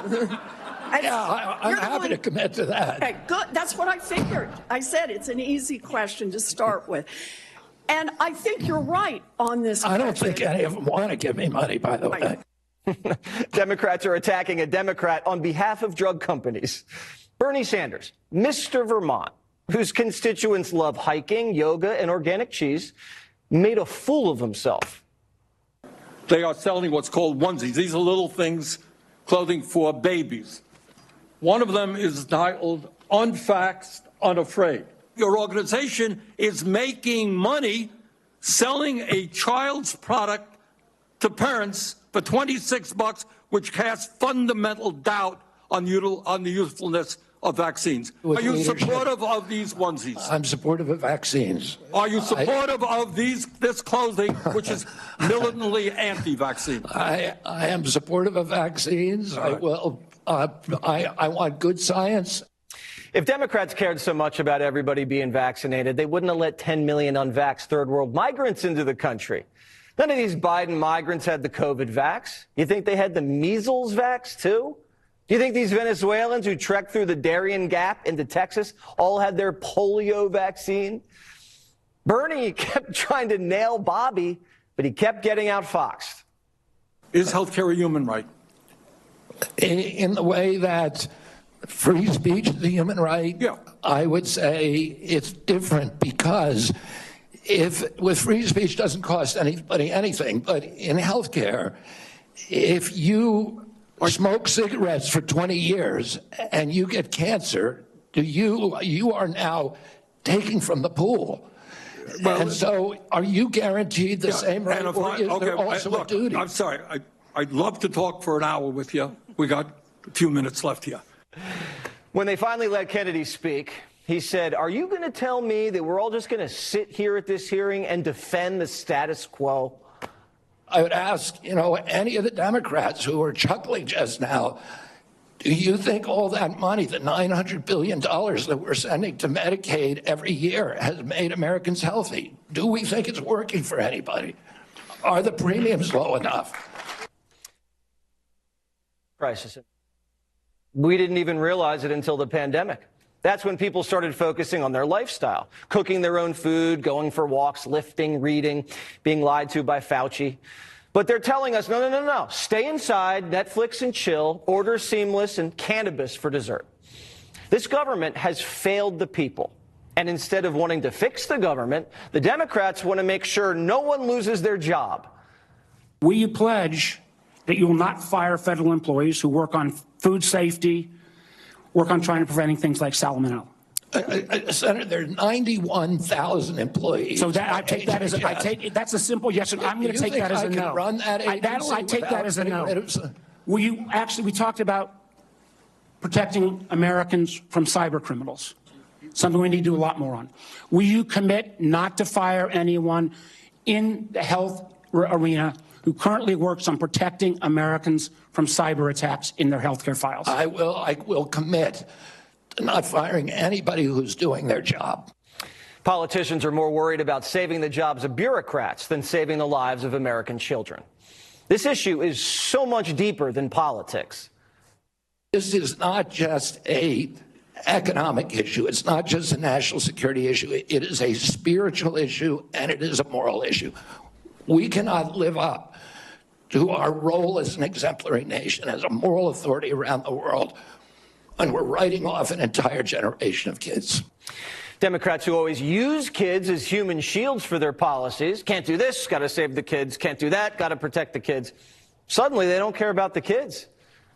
You remember growing up, your fourth grade class, maybe one kid had an inhaler, maybe 2 or 3 kids were a little chunky.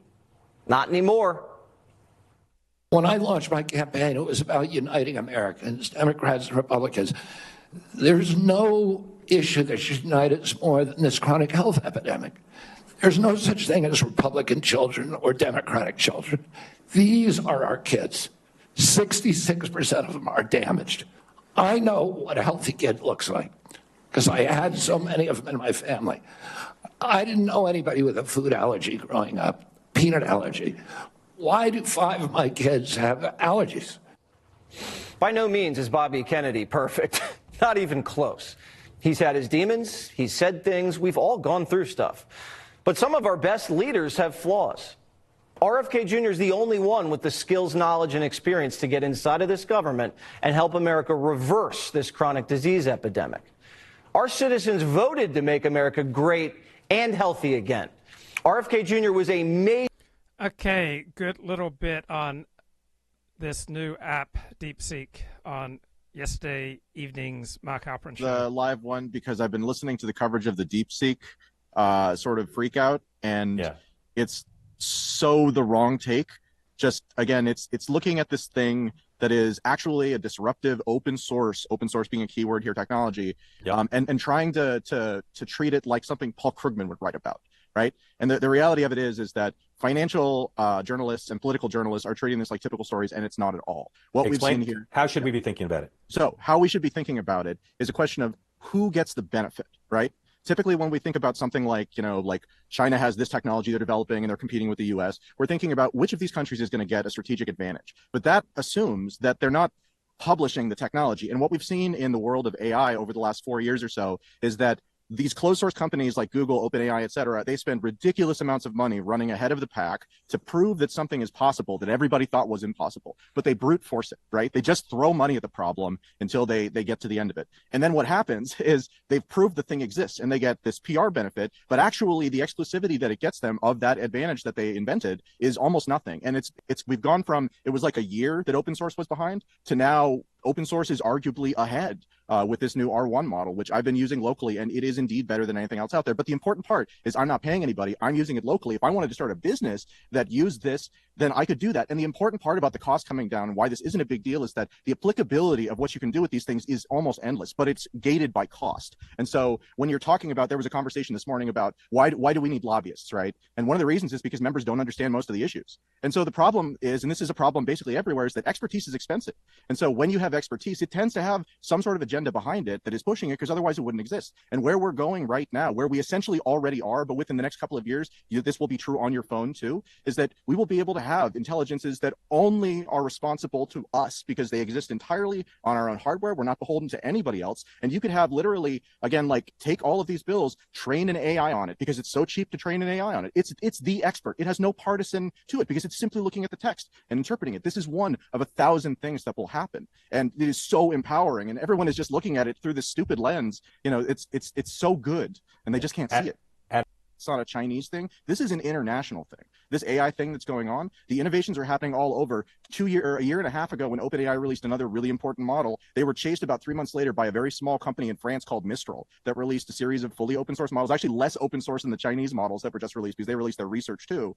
And they became a big deal for a while, and it pushed the state of the technology forward probably by 6 to 9 months faster than it would have been otherwise. You think this is either neutral or positive for the I think this is nothing but positive. I think the neutral to negative scenario that we had was how controlled were these technologies going to be? Because there's this concept of the sword and the shield, right? So the sword is the technology being used against us. We always get that. Every technology that's developed is used against individuals because there's money to be made from that. We rarely get the shield, which is the defensive thing. And so again, like right now, you get robocalls every day, but you don't have a robo answerer that can really screen the calls for you, and it costs money to pay that guy. Right now, like I have a technology on my phone that does exactly that, and it changes everything. Okay, I thought that was a fascinating perspective on DeepSeek and AI. Right, from today, John Podhoretz of Commentary Magazine. That is yes. So let me just point out this other amazing thing that happened yesterday, a remarkable thing, which is the executive order called Protecting Children from Chemical and Surgical Mutilation. So this is an executive order that bans the federal government from paying, not only from paying for sex change operations for anyone under the age of 19, but actually bans the surgery to the extent that the federal government can ban the surgery. And that also it's not entirely clear how that would work. But here is the language of Section 1, Policy and Purpose of the Protecting Children from Chemical and Surgical Mutilation Executive Order. Across the country today, medical professionals are maiming and sterilizing a growing number of impressionable children under the radical and false claim that adults can change a child's sex through a series of irreversible medical interventions. This dangerous trend will be a stain on our nation's history, and it must end. Countless children soon regret that they have been mutilated and begin to grasp the horrifying tragedy that they will never be able to conceive children of their own or nurture their children through breastfeeding. Moreover, these vulnerable youth's medical bills may rise through their lifetimes as they are often trapped with lifelong medical complications, a losing war with their own bodies, and tragically sterilization. Accordingly, it is the policy of the United States that it will not fund, sponsor, promote, assist, or support the so-called, quote, transition, unquote, of a child from one sex to another, and it will rigorously enforce all laws that prohibit or limit these destructive and life-altering procedures. In 2020, in March of 2020, I blurbed a book called Irreversible Damage by my friend Abigail Schreier, a book that was soft banned or banned by Amazon, a book that said that in particular there was an epidemic of gender confusion among teenage girls, and we're just here talking about teenage girls, that because of the popularity and the cultural promotion of the idea of gender reassignment and sex change, that there was an epidemic, a psychological epidemic in which teenage girls in particular were following each other down this path to having their bodies, as this order says, mutilated, having their breasts cut off, taking hormones that would grow hair, testosterone, all kinds of stuff like that. When I blurbed the book, I was afraid that blurbing the book would get me into a lot of trouble. And indeed, at some point, a couple of years later, dealing with a psychologist that a family member of mine was looking to possibly see during the COVID pandemic, said psychologist effectively said that it would not take on this patient because I had blurbed the book. And because I was therefore, this was done sort of implicitly, but since I was such a monster, and this was when you couldn't get shrinks or people to treat anybody who were having troubles during COVID because they were all so busy. So I was right to be nervous about this. A commentary, fortunately, because of our structure and who supports us and all that, was not going to cancel me for supporting that book. If I had told you in 2020, when Abigail's book came out, that less than 5 years later, the President of the United States and the federal government would issue a sweeping executive order banning sex change operations for teenagers, I think you would have thought I was crazy. This seemed to be a path down which all of Western civilization, all of Western society was going without limit, and that we were, those of us who were arguing that this was monstrous were fighting a rearguard action, just trying to support each other and support people who wanted to convince their own kids not to do this to themselves, or to give them strength to say to their children, no, we're not going to let you do this. We cannot let you do this. You know, it reminds me with much more dire consequences of Kamala Harris's campaign, in that it was an insta craze with nothing actually behind it. They had to shove it down everyone's throat. And then it turned out that the research, the studies weren't there. In fact, there were studies demonstrating the harms of all this.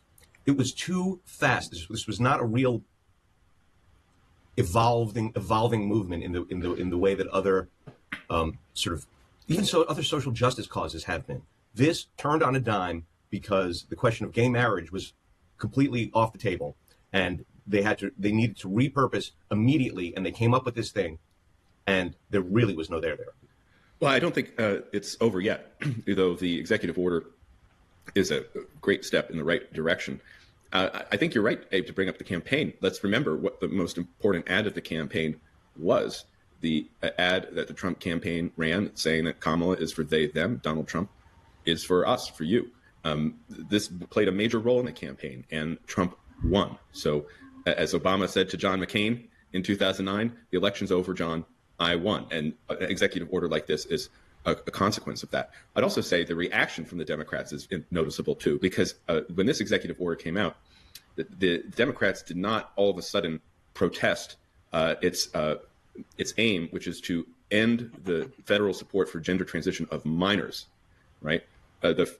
Some Democrats seized on another executive order, which was issued yesterday, which essentially is intended to prevent trans people from serving in the military. There were Democratic legislators who said this is illegal and this is wrong. But I heard crickets about the gender transition for minors. And I think that's revealing, because Democrats understand that they are on the wrong side of a 70-30 issue here. And just one more point about Abby Shriver and her wonderful book, there's another commonality between this executive order and the DEI executive order last week, because there too you see the executive order as the extension of work that was done by two authors, Christopher Rufo and Richard Hanania, who had written these books that came out during the Biden administration, tracing and to some extent, our friend Christopher Caldwell's book as well, The Age of Entitlement, which came out in 2020, kind of tracing the growth of the civil rights enforcement mechanisms that were built in order to ensure that equal treatment under the law for American Black people, but became this engine of either preferential treatment and then also radical indoctrination by the time you got to the more recent era. And so there's a real interesting development here, which was that this set of executive orders, the DEI order and the gender transition for minors order in particular, you can see how the policy pipeline works here in a way that it did not work in Trump 1. Because in the intervening years, you had ideas and intellectuals and scholars and authors, right? They're coming out of the traditional, not from the traditional academy, but they're writing books and they're thinking about these things. And here Donald Trump is campaigning on them and translating them into action. And I think it's one reason why those two orders in particular are going to be very hard for people to either disagree with or dislodge. And I think the other connection with DEI, by the way, and this goes to the reaction, Matt, that you're talking about, is that, and we found this out when Ron DeSantis targeted some of the DEI programs at state schools in Florida, which was that the faculty, especially some of the administration too, but especially the faculty at a lot of these schools secretly welcomed it. Why? Because they like having the freedom to design their class as they see fit. They're not willing to go against the grain, that's for sure. They'll lose their job or whatever, or they'll be canceled, and all that. But secretly, they would love to be prohibited from enforcing these from signing the sort of vows, the DEI vows and the statements of how you would put racial preferences into practice and what it means for your life, and having to sort of lay out as you begin a semester how you will incorporate these ideals into your teaching. It turned out that people liked freedom of thought, right? Freedom to do and it infringed on academic freedom. When Abigail Schreier's book came out, and especially when John talks about the shadow ban or the soft ban, and there were other things like that, it also created a template for a kind of quick ban for things, right? Amazon got in this habit of responding to the 25-year-old workers way down the line that didn't like it by saying they would remove books from searches and things like that, right? It had accelerated the trend by which companies in corporate America had flipped upside down, and the higher officers were taking their marching orders from, in some cases probably some are interns, somebody's nephew, whatever. It had turned the whole process upside down. It had begun also the sort of quiet book banning, because you couldn't get things. I'm not sure that people really understood the full extent of this. You couldn't get things published. You couldn't get book contracts, right? And a lot of conservatives saw this from the inside, dealing with publishers. They were terrified of these things, and especially of the word trans. If you could take the word trans out of the book. Then there were things that were changed with regard to online advertising. Right. It takes tremendous courage to do what John Podhoretz did when it seems like all elite power is strongly behind the trans revolution, and you come out and you support a book that attacks the trans revolution. All right, you feel like you're putting your livelihood on the line. You don't know when you're just going to get punched from out of nowhere, not just a literal physical punch, but when you will lose out on opportunities, you'll be shunned, you'll be ostracized, you'll just walk around with increased levels of tension and worry, right? It takes courage to buck the prevailing trends among your peer group, and those people who were courageous and came out and said this trans mania is mental illness. It's a terrible thing, particularly when it's done to children, that this gender affirming care for kids is horrible. And you will find videos of medical doctors at major elite medical institutions rejoicing in, once you get people into that gender affirming care, you've got paying customer for life, right? There is so much ongoing care that's required when people go that gender-affirming route that hospitals see it as a huge moneymaker, and it's a shanda, it's a scandal that the major medical organizations are all on board with gender-affirming care, which is mutilating and sterilizing children. And to think that this is the dominant elite attitude, at least perhaps until now, that the most educated Americans, the most affluent Americans, the most powerful Americans were by and large on board with gender-affirming care, and what horrific lifetime consequences this does, and that the doctors and medical institutions are just running their hands, rubbing their hands, like how much money are we going to make once you get people onto the treadmill of gender-affirming care, right? You hook them when they're kids, and you have a patient for life, right? You can extract millions of dollars, not just from them individually, but from health insurance companies that are then forced to pay for this kind of mutilation and sterilization. And advertisers, the automatic money for ads that you got to place them on your site, if the article had a tag for trans issues, the price that was paid went down. Right. And I think a lot of people didn't see these sort of unseen factors. There was this suppression that you would never even realize was happening all around you. And Abigail was sort of, in a lot of ways, the canary in the coal mine about that. But there was a whole system wherein a lot of people wanted much more freedom to discuss these things than they had. No one was willing to fight it on the left. And so you had DeSantis and now Trump almost sort of ride in to save the day, and a lot of Democrats are breathing a sigh of relief. I don't know. Years aren't going to go out the window.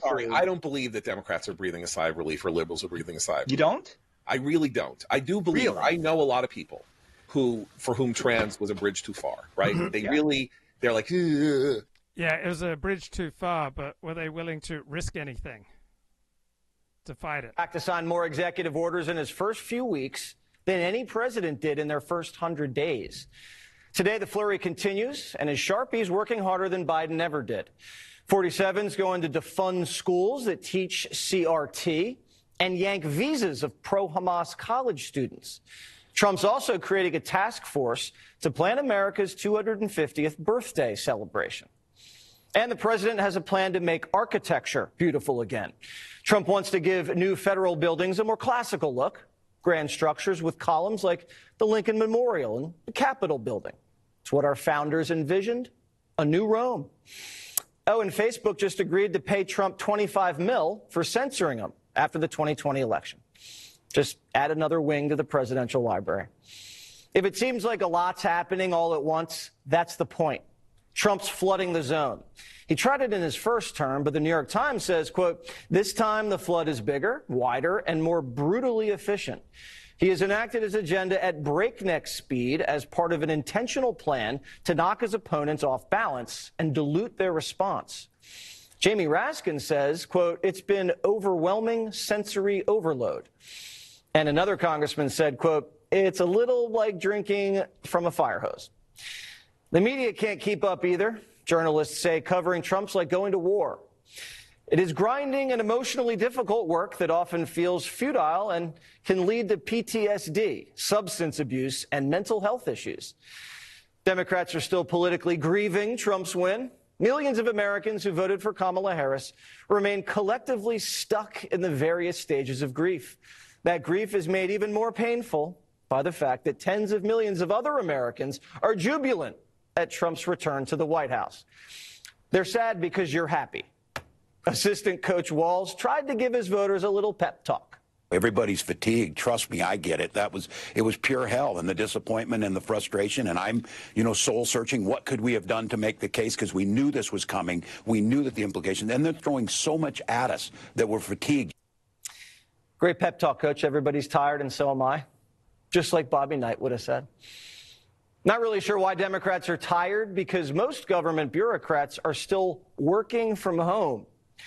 DOJ says it's already saving us $1 billion a day with their cuts, and they're just getting started. They chopped $45 million in DEI scholarships for Burma. It's a good start. Some feds are trying to resist. but it's not working out too well. Trump fired a USDA Inspector General, Phyllis Fong, but Fong didn't want to leave the building. Security had to come in and escort Fong out. Fong was in charge of investigating bird flu. Now eggs are $10 and millions of chickens are dead. She was also the architect of a 5-year plan for DEI at the USDA, so bye-bye. The resistance got escorted out of the building. But Schumer has a big surprise for us. We've been wondering where he's been since the inauguration. He woke up this morning very excited. People are aroused. I haven't seen people so aroused in a very, very long time in terms of trying to get this done. So, yes, I think democracy will have an effect, and we are going to keep at it. Michael Duncan and John Ashbrook are co-hosts of the Ruthless podcast. Mike, Chuck's aroused. Yeah. You know what, Jesse? Donald Trump warned us that we might get tired of winning. I'm not tired yet, but I'm getting close to being tired of winning, especially when I see the reaction from the Democrats. You know, you got Chuck Schumer out there talking about how aroused he is. Last week, you had the Democrats praising the socialist president of Colombia for denying these flights returning illegal criminal aliens. I guess next week they'll probably get face tattoos in solidarity with MS-13. Yeah, John, you got Chuck's aroused, Tampon Tim's fatigued.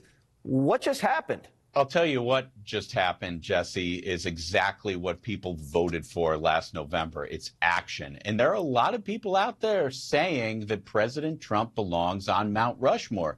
But there are others who say that's not enough. I will tell you, Jesse, that the American flag is planted on the moon. And I don't see any reason why we shouldn't just name the moon after Donald Trump. I mean, imagine the mainstream media every single month. They'd have to report, oh, it's a full Trump this month.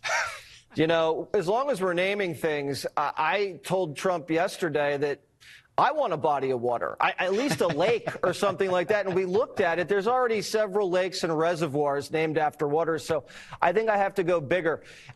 Mike, right now, I don't understand what they're complaining about. They're getting frog marched out of buildings after missing bird flu.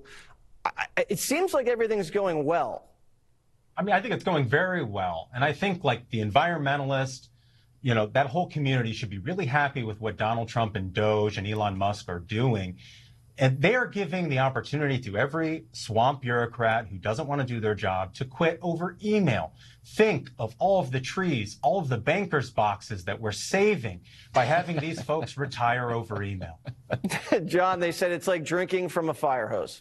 Well, it should be. And I'm telling you, Jesse, people who turn in their tax money every single paycheck are just hoping that they have a government that is good enough to measure for what it is that they're doing on a weekly basis for their own job. And Donald Trump is delivering that. And I mean, that's exactly what they voted for last November. All right, gentlemen, and I say that sarcastically. I'll see you guys later. All right, some good moments on Israel Update with Michael Duran and Gotti. Here we go. The Trump Defense Department of Defense is being filled with restraintists who are clearly egged on or supported on the outside by Tucker Carlson. Restraintists being those who believe the United States doesn't have vital interests in the Middle East, and some of whom are clearly making the argument that Israel is dragging the United States into conflicts that are not in its interest. Their worldview of the restraintists is really within the MAGA world, as I've said here a couple times. It's really very similar to the Obama-Biden worldview. We can cut a deal with Iran. There's no real conflict between the United States and Iran. Israel's dragging us into the conflict with Iran. We can we can negotiate with Iran, and we should not support Israel in its aggressive wars. And the combination of these things, because Brian Hook, who's been excommunicated by Trump, was an Iran hawk. And so clearly the restraintists... So it's good to have people making the restraintist case, and it's good to have people making a more assertive and hawkish case. Restraintists put a knife in his back somehow. We don't know exactly how that happened, but I think it is correct to see that there's a move after the initial picks by Trump for his cabinet, which were all very pro-Israel or overwhelmingly pro-Israel and in favor of a pressure campaign, a very serious pressure campaign against Iran.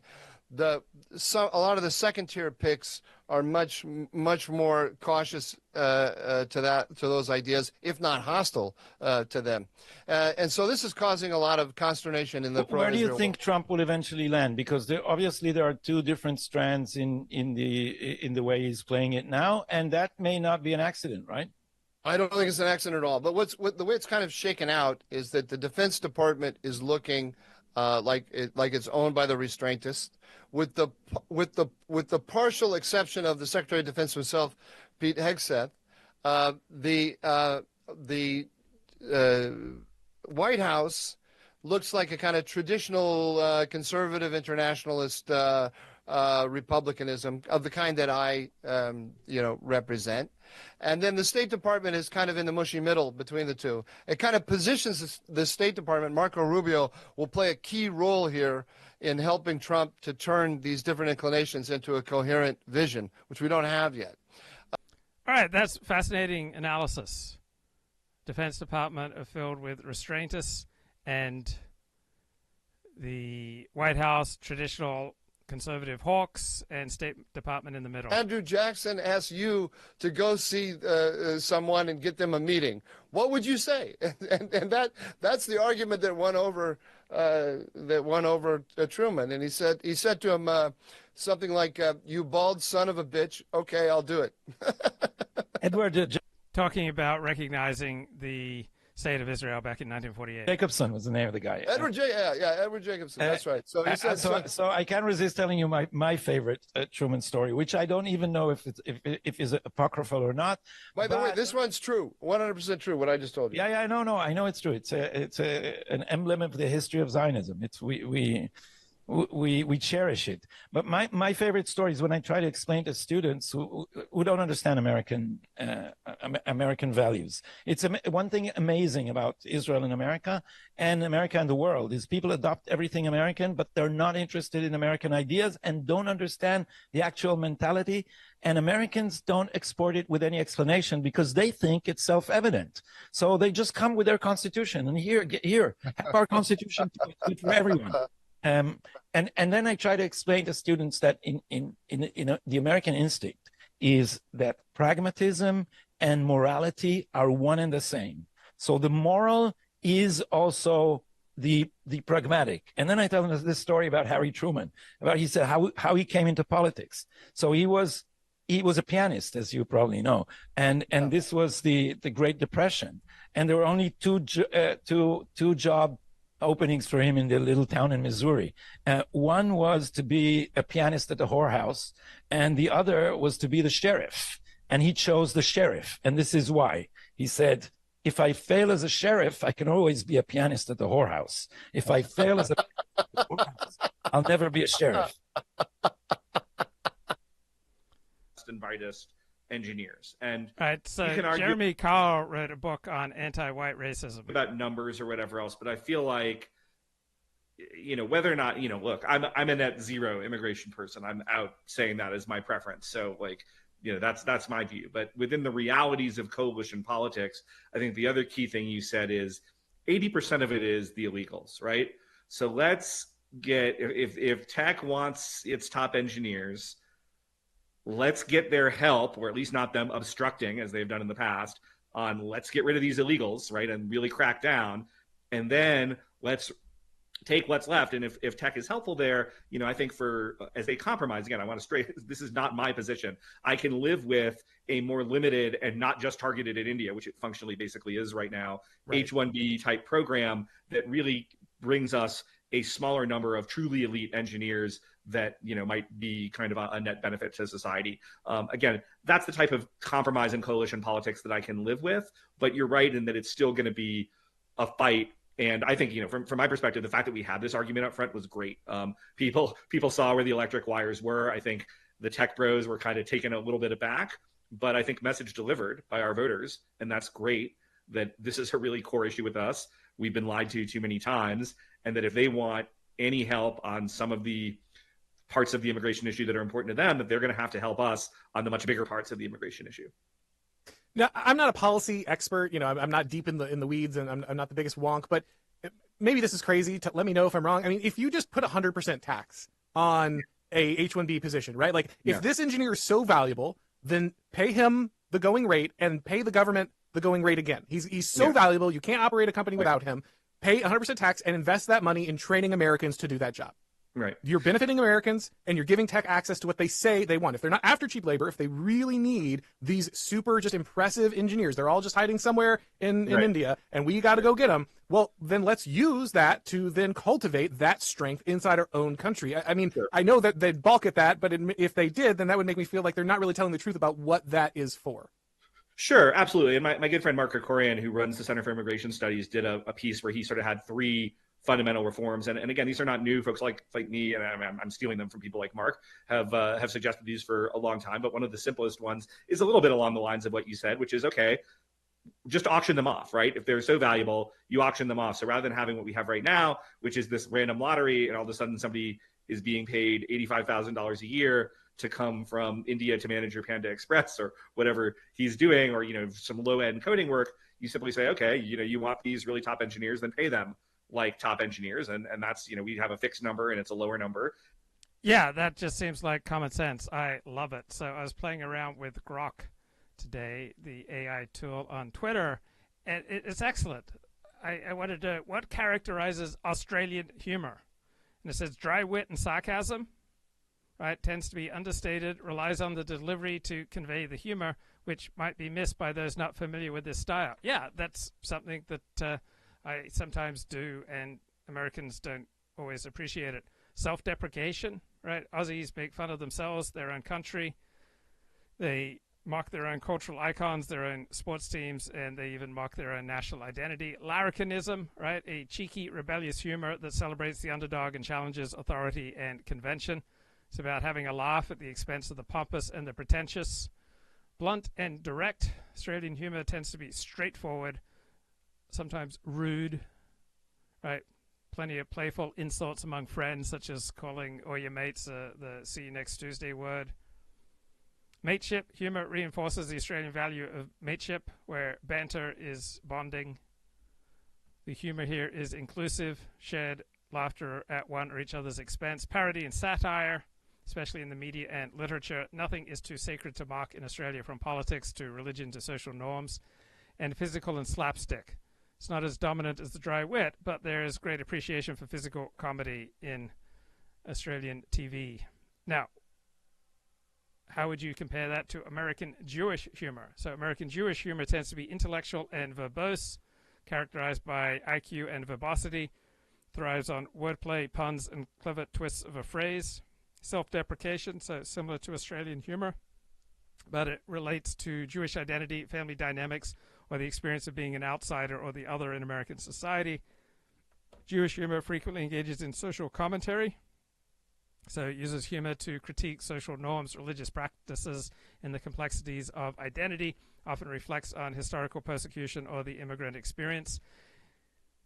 And if we want to compare them, both types of humor can be universal in their appeal, but they are deeply rooted in their cultural context. American Jewish humor is more universally understood due to the greater influence on mainstream American comedy. Australian humor requires more cultural context to appreciate. Tone and style. Australian humor leans towards the physical, is more rugged and straightforward. American Jewish humor tends to be more intellectual and reflective. And what exactly is British about British humor? There's a new book out that says there's nothing British about British humor. So ask Grok, what is British about British humor? Dry wit and sarcasm, right? The deadpan delivery. The humor is understated. The punchline is delivered with a straight face. So the dry wit can be subtle. The humor is less about overt laughter, more about a wry acknowledgement. Self-deprecation, absurdity and surrealism. Monty Python's Flying Circus, prime example. Sketches defy logic and reality and embrace the ridiculousness of situations and characters. A lot of class commentary in British humor, plenty of wordplay and puns. pervasive use of irony, where the opposite of what is expected happens. Statements often made with an ironic twist, often to critique society, politics, or human behavior. So how would you compare and contrast the worldviews of Monty Python versus the TV show Seinfeld? So Monty Python's worldview is all about the absurd and the surreal. Lots of humor to critique social norms, politics, religion, and British culture. The approach is biting, but wrapped in such layers of absurdity, it makes the critique more palatable. Life of Brian satirizes religious dogma and the absurdity of blind faith. There's an anarchic structure, so that Monty Python sketches frequently defy traditional narrative, often end abruptly or morph into something else. So they reflect a worldview where order is an illusion and chaos is the natural state. Seinfeld, TV show. Observational humor, a TV show about nothing. More accurately, it's a TV show about the minutiae of everyday life. Right, observations about mundane situations. Self-centeredness. The characters in Seinfeld are famously self-absorbed, each navigating life with a personal code that clashes with social norms. Moral ambiguity, where the right thing to do is often unclear or irrelevant. And Seinfeld has much cultural specificity, right? Its humor is deeply rooted in New York Jewish culture, focusing on very specific cultural and social interactions. Doesn't translate as universally as Monty Python's more abstract comedy. Monty Python's philosophy might be seen as more nihilist or absurdist, suggesting life is inherently chaotic or meaningless. Seinfeld reflects a more existentialist view where meaning is derived from personal interaction and social observation. Monty Python comments on the broader human condition and social structures, while Seinfeld dives into the peculiarities of late 20th century American urban life. Monty Python leans into surrealism and broad physical comedy. Seinfeld focuses on dialogue and situational irony. Seinfeld uses a traditional narrative structure, even with episodes focusing on the mundane. Monty Python thrives on breaking these structures. Now, I know what you're most interested in right now, and that is what the heck is going on with the Cofnas critique. What insights does Nathan have for us in his latest Substack essay? Was I wrong about woke? Outvoting the elites did not change their ideology. So Nathan Cofnas claims that wokeism is a rational response to the equality thesis that all groups have the same innate distribution of potential, therefore it won't be stopped without a hereditarian revolution. Hereditarian revolution is a nod that different groups have different gifts, springing in part from different types of genetics evolving in different situations, and the type of traits that help you to survive in one type of environment, they're going to be different from the traits that will help you survive in a different environment. So Christopher Rufo argues that wokeism emerged from a long march through the institutions. So what is wokeism? Right, wokeism means that there are sacred groups that you may not criticize, right? So blacks, trans, Jews, all right? There are sacred groups that you can't criticize, and they are off limits to being held accountable to the same moral rules that operate for everybody else. Richard Hanania argues that wokeism came from civil rights law. And they both say wokeism will disappear when we muscle our way back into the institutions and change the laws.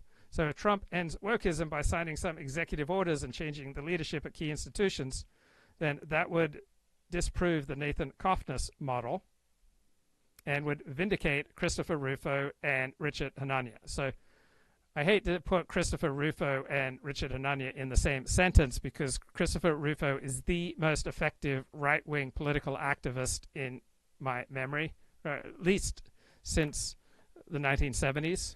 And Richard Hanania is a troll who sometimes has some smart things to say, but says so many stupid things that it's an open question whether he's worth paying attention to. Now, the right is on a winning streak.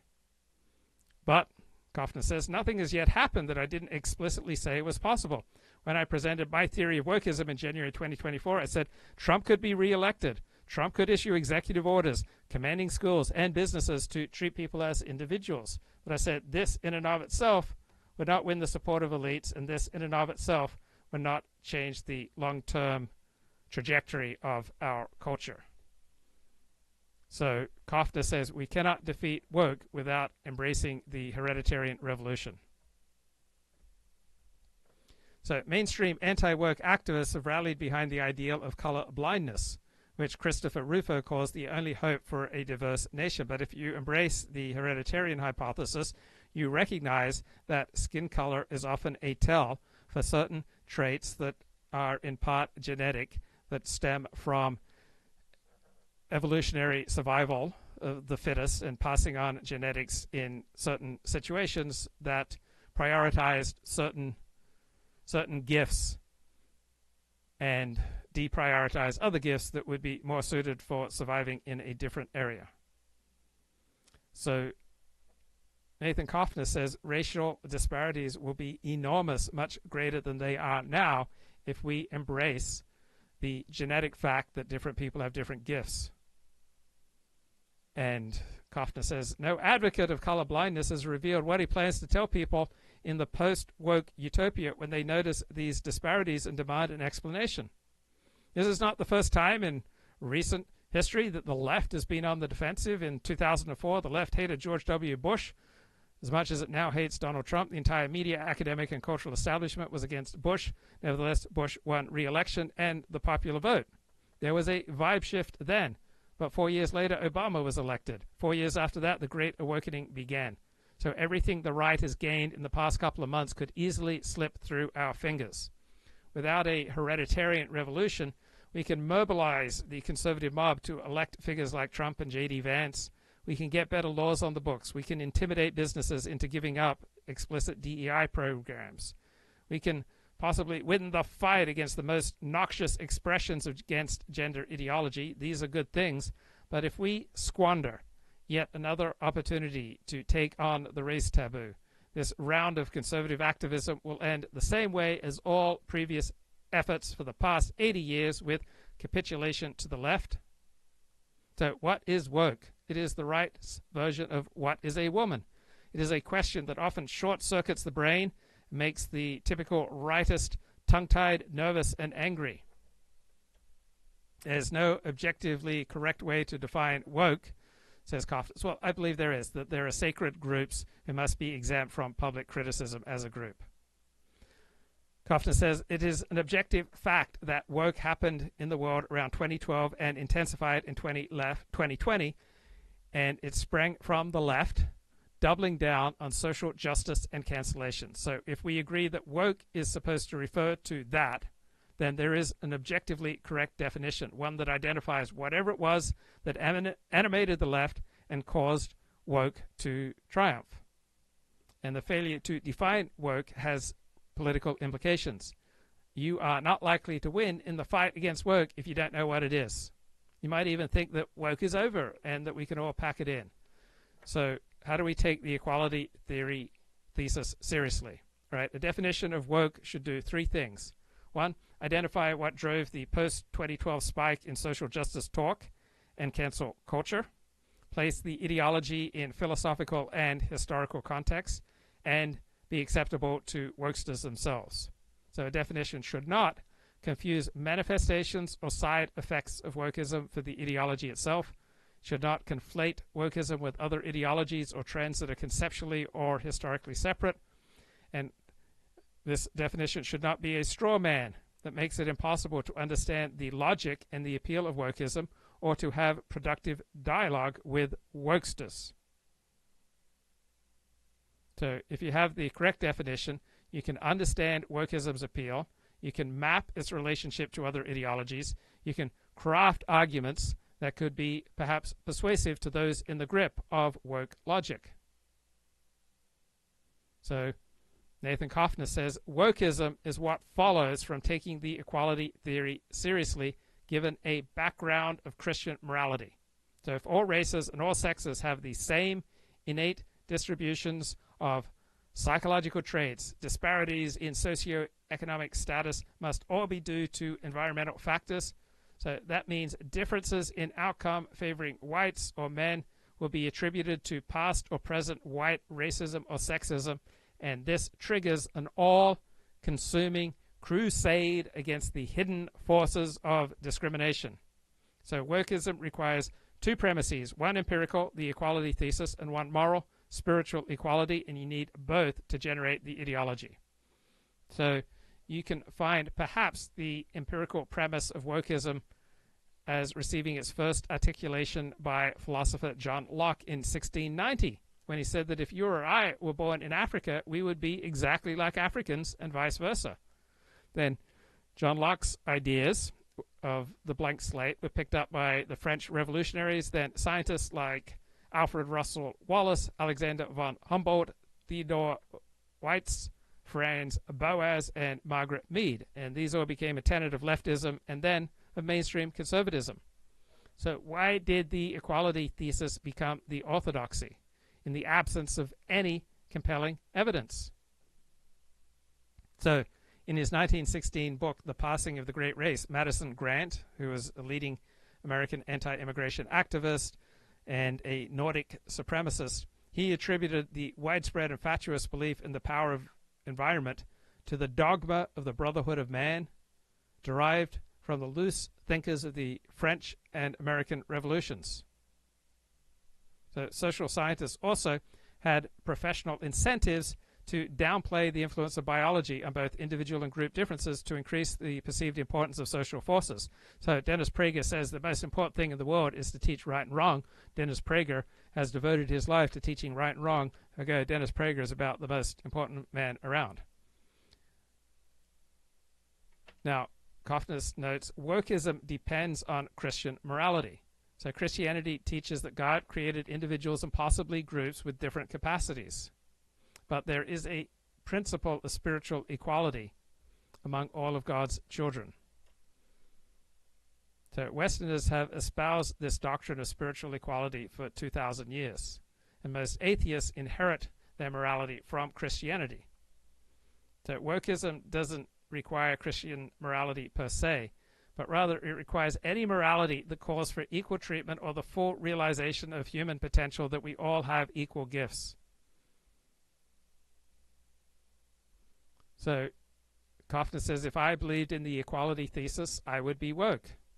I want to maximize human performance. So when you combine the equality thesis with Christian-derived moral sensibilities, the existence of differences between groups is intolerable.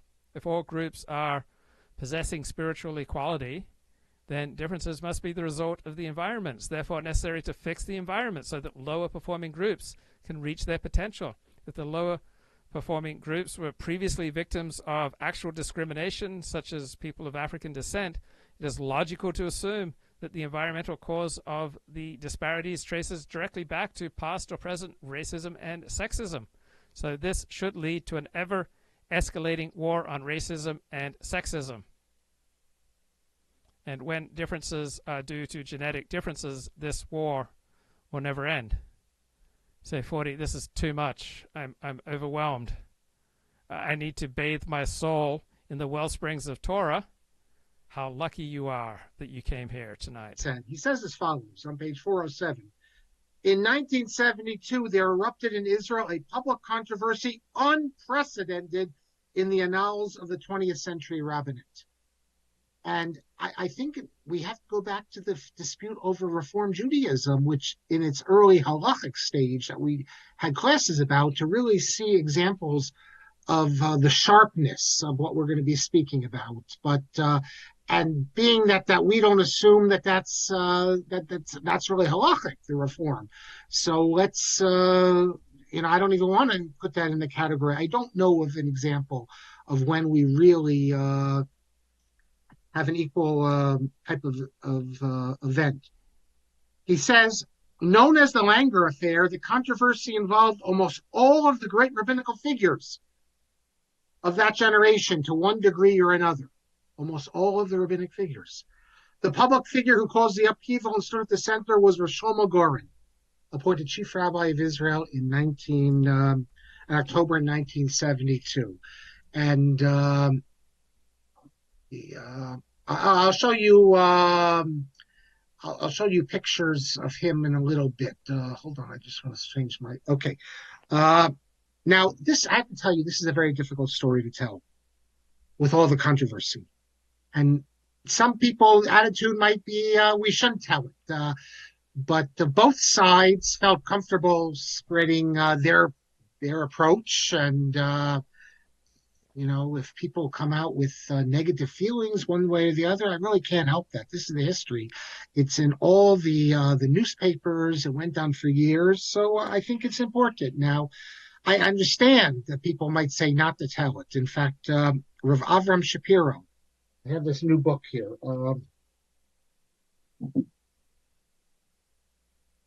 I picked it up because I thought it would be relevant to the course, and it is. It's Rav Avram Shapiro called Av B'Torah, Av B'Chachma. It's on Maseches Avos, but it's full of stories.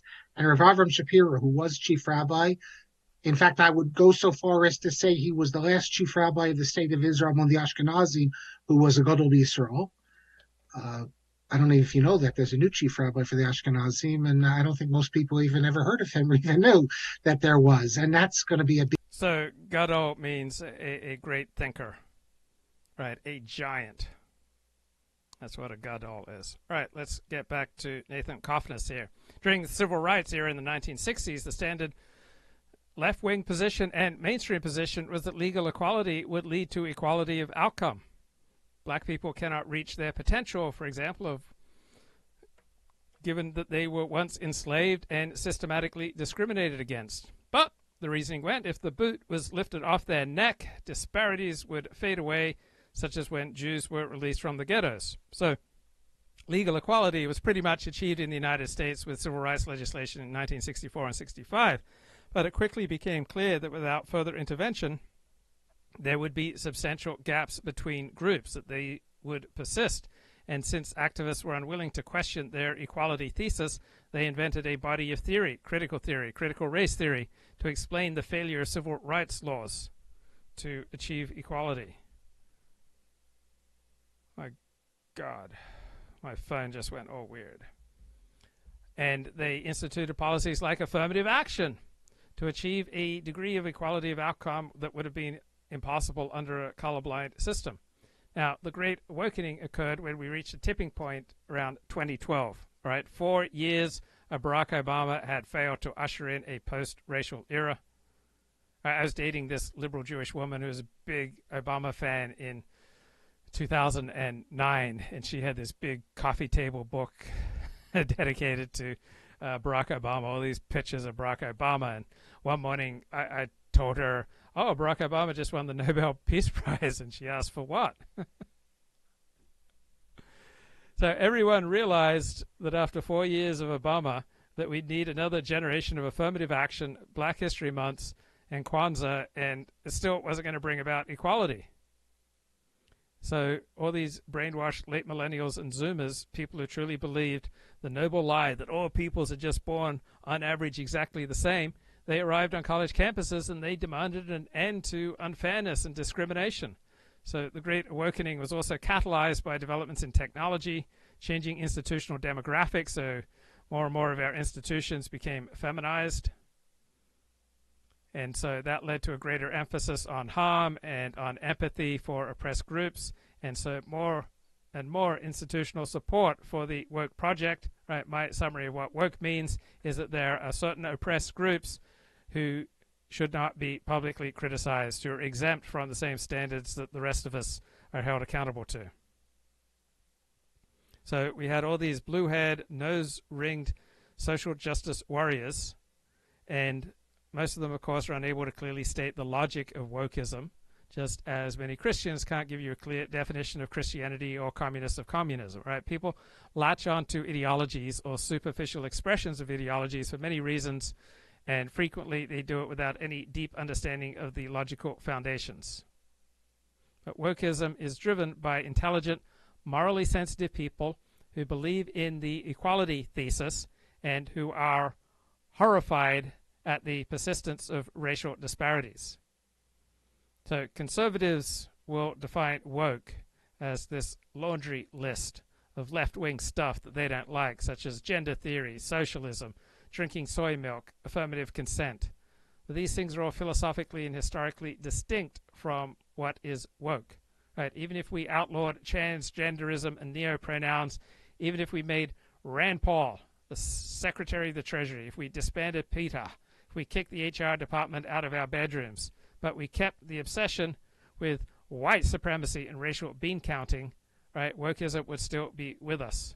On the other hand, if we all became realistic that different peoples have different gifts, wokeism would be over, even if some people kept pronouns in their email signatures.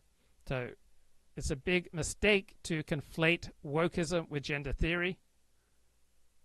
Right, you can be a race communist and a TERF, or a they-them realist. Right, the equality thesis comes out of a tradition of liberalism and blank slatism that goes back centuries. Gender ideology comes out of the gay rights movement, and it didn't go mainstream until about 10 years ago. These are very different ideologies. Now, conservatives may well win the war on the most extreme expressions of gender ideology, but wokeism will survive that kind of backlash against gender theory. These are different fights. So there are three ways to be non-woke. 1, reject the equality thesis that all people are born with the same gifts. 2, reject Christian morality. 3, fail to realize that wokeism follows from the equality thesis and common morality due to stupidity.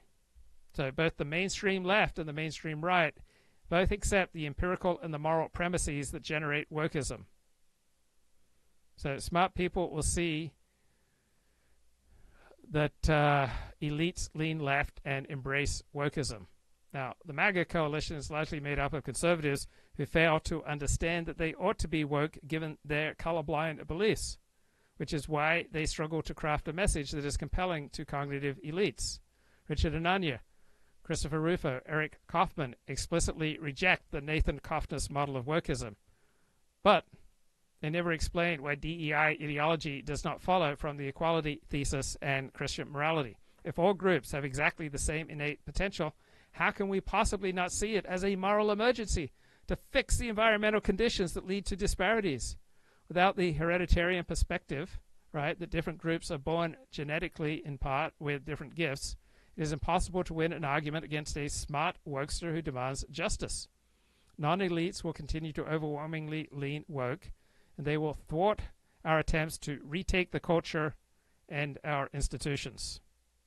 Big change, because part of this issue was that Rav Shlomo Goren, he was such a great Torah scholar that you couldn't just ignore him. And we don't have, at least on the Ashkenazic side, great Torah scholars as chief rabbis. And the truth is that it was precisely because of the Langer case that's why the Haredi world thought it was important that the chief rabbis not be great gedolim, that they just be functionaries, basically.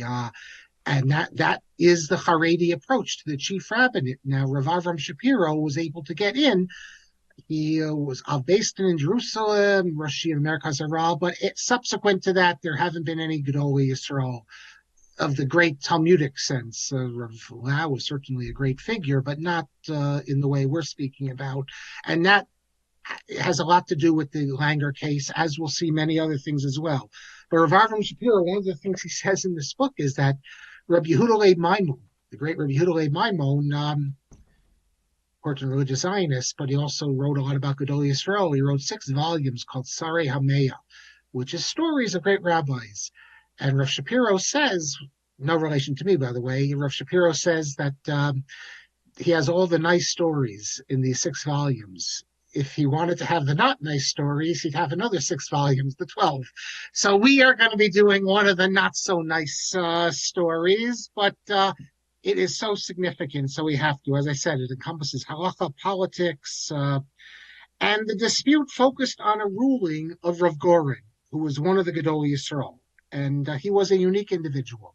I gave classes on him at Torah in Motion. You can listen to it. In fact, right now, my most popular scholar in residence class is a talk I give on Rav Goren and the IDF. And it's very much in Yana Dioma, as we say, because of what's going on in Israel. And he was a unique individual with revolutionary ideas. There never would have been a Langer affair had it not been Rav Goren. Had it not come, this ruling we're going to speak about, on top of so many other things he did that were controversial. But that's not enough. You needed other aspects to make it into the so-called Langer affair. But he took seriously the idea that halacha was to be decided differently in a Jewish state than in the Golos. I don't know of any Gedolim today who have this approach. So Golos refers to the diaspora. All right, back to Nathan Cofnas. So he contends that hereditarianism has never been tried. Christopher Rufo, in a conversation with Eric Kaufman, said, without even taking a position on the correctness of Nathan Cofnas's analysis, my retort to that is, but that position has been elaborated for decades. There's been somebody with some prominence making some variation of that argument. It's the Charles Murray argument, the bell curve in the political correctness phase of the 1990s.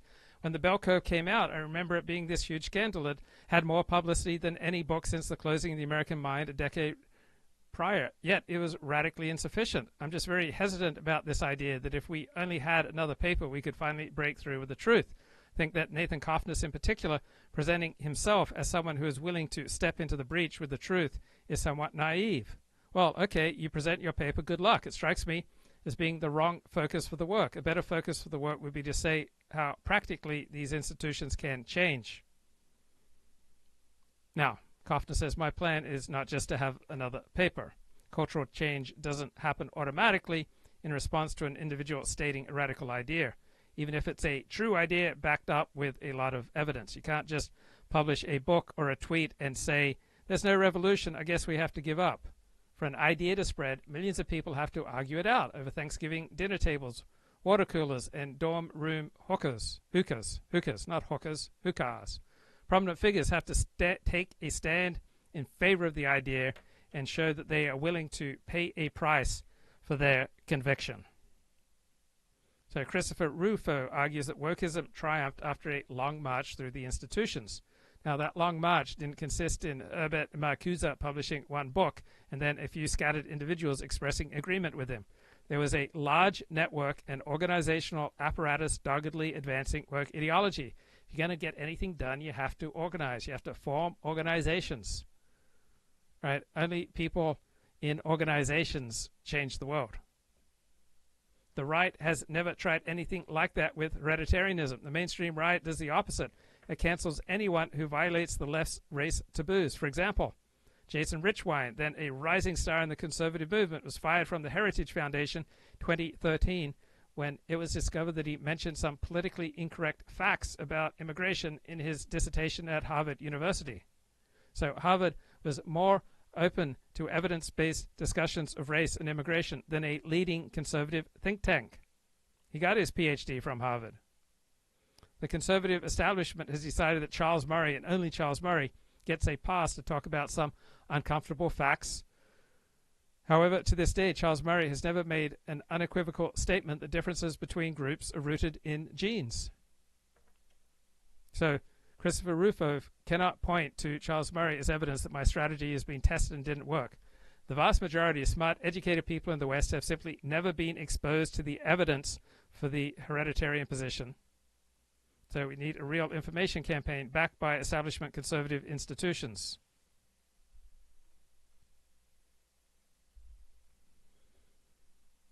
So what is the problem with a colorblind approach? Well, different groups have different gifts. And if we had a meritocratic America, all right, one group that constitutes a significant part of our population would constitute less than 1% of those with IQs of at least 135.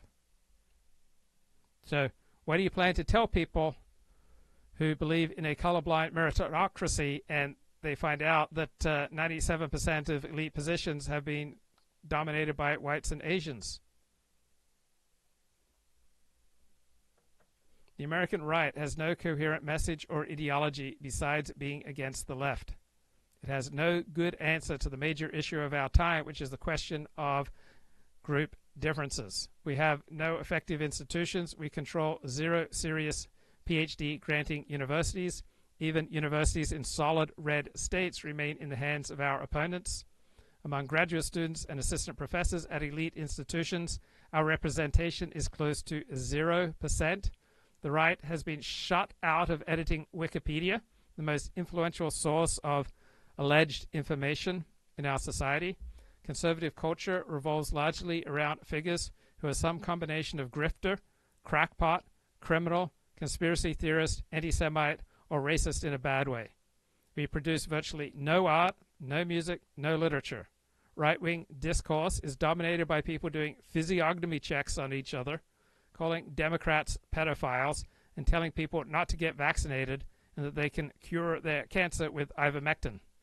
None of this was changed by the election of Donald Trump. Young people are decisively on the side of DEI and cancel culture. Now, among young, mostly millennial, virtually all Zoomer intellectuals on the right, the hereditarian position is not controversial. There is widespread recognition of the fact that the group differences taboo is the linchpin of the leftist socio-political order. So, generational turnover within the small world of conservative institutions, you would think, would lead to more public discussion of this most important topic. The only elites who currently side with the right in significant numbers are the tech bros, and it is an open secret that the tech bros are aware of group differences. Elon Musk frequently promotes group difference X accounts. To the extent that the right has won the support of elites, people who are instrumental in Trump's victory and in setting his agenda, it may be due to the diffusion of information about the hereditarian hypothesis. So far from being something that has been tested and failed, hereditarianism has proved itself to be the most potent means of de-wokeifying elites. The only idea powerful enough to draw talented people away from the left and then prompt them to create a system suited to our new reality is hereditarianism. That now that there's an independent Jewish state where Jews are living, deciding their own destiny, that you can't decide halacha the same way it was decided in Vilna or Warsaw 200 years ago or 100 years ago. And that's going to be an important aspect of the dispute. When you are chief rabbi of the state of Israel, do you decide halacha in a more Klal Yisrael sense, where you have to rely on certain approaches that maybe wouldn't have been accepted in a different era? So that's going to be important. As I said, we've had halachic disputes, we've had bitter halachic disputes. We've never had anything like we're going to see. And I think as we go through the weeks, one thing which at least I always think about, and maybe you will as well, is that if in all the attacks on Rav Goren, people forgot about the real tragedy. At the end of the day, this is a case of mamzerus, two young people who are told they can't marry. And you will see the people trying to show their... So rough translation of mamzer is bastard. Goren is wrong in attacking him. And yet no one seems to remember that if Rav Goren's wrong and you reject him, then two people's lives are ruined. That's never even mentioned. That just becomes, it's not even an afterthought. It becomes a way to destroy Rav Goren, who to his credit, at least I'll say to his credit, was willing to sacrifice his career to a large extent, his place among the Gedolim for what he thought was correct and for two young people. And that is overlooked. Now, depending on your perspective, you will regard Rav Goren as the way I just expressed it, as one of the greatest rabbinic heroes, a person who was willing to suffer the most incredible abuse, I think, in history in the name of halacha, and to suffer this abuse in order to help his fellow Jews. Or you can see him as one who was willing to use halachic loopholes to bring himself into power as part of a dirty deal with the labor government to become chief rabbi. So clearly opposing views on how you view Rav Goren. Now, I want to read you, during the dispute, one of the Dayanim who supported Rav Goren. The dispute, as we'll see, was so a Dayan is someone who decides Jewish law. Bitter that Rav Goren's supporters could not make their identity public. When I say bitter, I mean bitter in the sense of matter of life and death, like letter bombs and things of this nature being sent to Rav Goren's house, and physical attacks. It was such that for actual physical safety, rabbis had to keep their identity secret. And but I will be able to identify who all these rabbis are, with maybe one exception. And I have to thank a man named Yair Halevi. I had finished I was all ready for this course, this semester, or this section. Get out of here. I gotta shut off. I was all ready for this. And 2 weeks ago, I get a hold, thank you to Yair, of his doctoral dissertation. And his doctoral dissertation is about the Haredi revolution. He actually argues that the Langer affair was essential to create the new Haredi society. So in the last 2 weeks, I quickly went through it, and I added a lot more material, interesting stuff. So thank you very much, Yair. And but he quotes on page 166 one of the Dayanim, who says as follows, speaking to Rabbi Tzalel Jolti. We'll be introduced to who this Rabbi Tzalel Jolti is a little later, but he is the big antagonist, or one of the big antagonists, of Goren. And the Dayan says to Rav Jolti, if you want to continue your battle against Rav Goren, that's perhaps your zechut. You have the option to do that. But how are the ach and the achot? That's what it was called, the ach and the achot, the brother and sister, the Langer kids. How are they guilty? Everything you're doing, you're hurting them. Are they? He says, are they your ammunition to fight against Rav Goren? Now, I'm going to tell the story as much as I can from an outsider's perspective. And now, obviously, we're going to get into halachic disputes. I'll share with you both sides. I'll also tell you that I think it's clear that if this wasn't Rav Goren, if it was another rabbi, it wouldn't have played out the way it did. And nevertheless, I'm not able, obviously, to tell a Talmid Chacham, and we're going to be dealing with not just Talmidei Chachamim, but Talmidei Chachamim of the highest level, Gedolei Yisrael, the highest level. I can't tell them that they misunderstand the Gemara, misunderstand the Tosfot. Obviously, I can't do that. But what I can tell a Talmid Chacham is his history is wrong. And I don't care if we're dealing with the Gedolei Yisrael. They're Gedolei Yisrael because of their learning. They're not Gedolei Yisrael because of their knowledge of history. So when we have a Gedolei Yisrael who makes a statement that this can never happen, or this has never happened, and I can show you that it indeed has happened, and we have that's something I'm able to challenge them. Furthermore, there's another point that I think is important, that the Talmidei Chachamim didn't make a mistake, but many of the masses made this mistake, and many of the polemicists, because unfortunately, in the opposition to Rav Goren, the newspaper Hamodia and other newspapers opened their columns to balabatim, to what they call askanim, political types, to attack Rav Goren. They did not leave this as a dispute between Gedolim on each side. And we will see why the floodgates were open, and why it was thought permissible for every Tom, Dick, and Harry to attack Rav Goren. So I think that's very unfortunate. But often these people say things like Rav Goren's major approach is going to be that in dealing with a matter that affects the entire state, we can look for leniencies, and we have to have a certain approach. This was his approach basically to dealing with halacha in the state of Israel, that you have to consider the entire population, not all of whom are committed to halacha, that it's different as a private decision versus a national decision. And this is something that the Haredi world, for the most part, couldn't accept. And you'll often see in the polemics, people make comments such as that there's no such thing, that halacha is halacha, and you can't say that who you're deciding for, that halacha is going to depend on this. Now, I've heard it myself in America about different issues where people will say this is like conservative, that the halacha is going to be different, the decision based upon who asks you and things like that. And I have to say, and even if I thought it would be Srower to say this, I have to say it's completely wrong. It's wrong historically. It's also wrong halachically. Anyone who's learned, every day, about Hefsed and Ruby, all sorts of other things. Let me just read you something from the book I mentioned, from Rav Shapiro, page 593. And this story, I think, I just saw this story today, actually. I think it's a great story because this really sets the mindset of Rav Goren. It's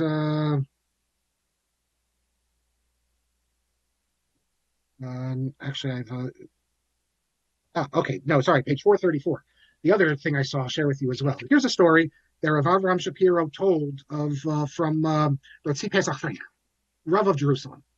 A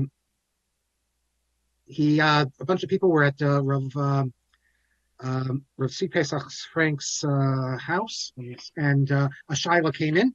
It says a kid came with a chicken. Is that where it is? Yes, to show a Yalda, girl, about a chicken. And Rav C. Pesach Frank started asking, like, where do you live? And when she told him where she lived, Frank said, chicken's kosher. And when the girl left, the students who were there said, Rebbe, why were you interested in where the child lived? What does it have to do with Pesach that you decided it's kosher? And Rav C. Pesach Frank replied that really I had a doubt about this chicken. And the halacha could have gone either way. But when I heard that the girl came from far away to ask the question about a chicken, I understood that they're a very poor family because they have Rabbanim in their neighborhood. They could have asked.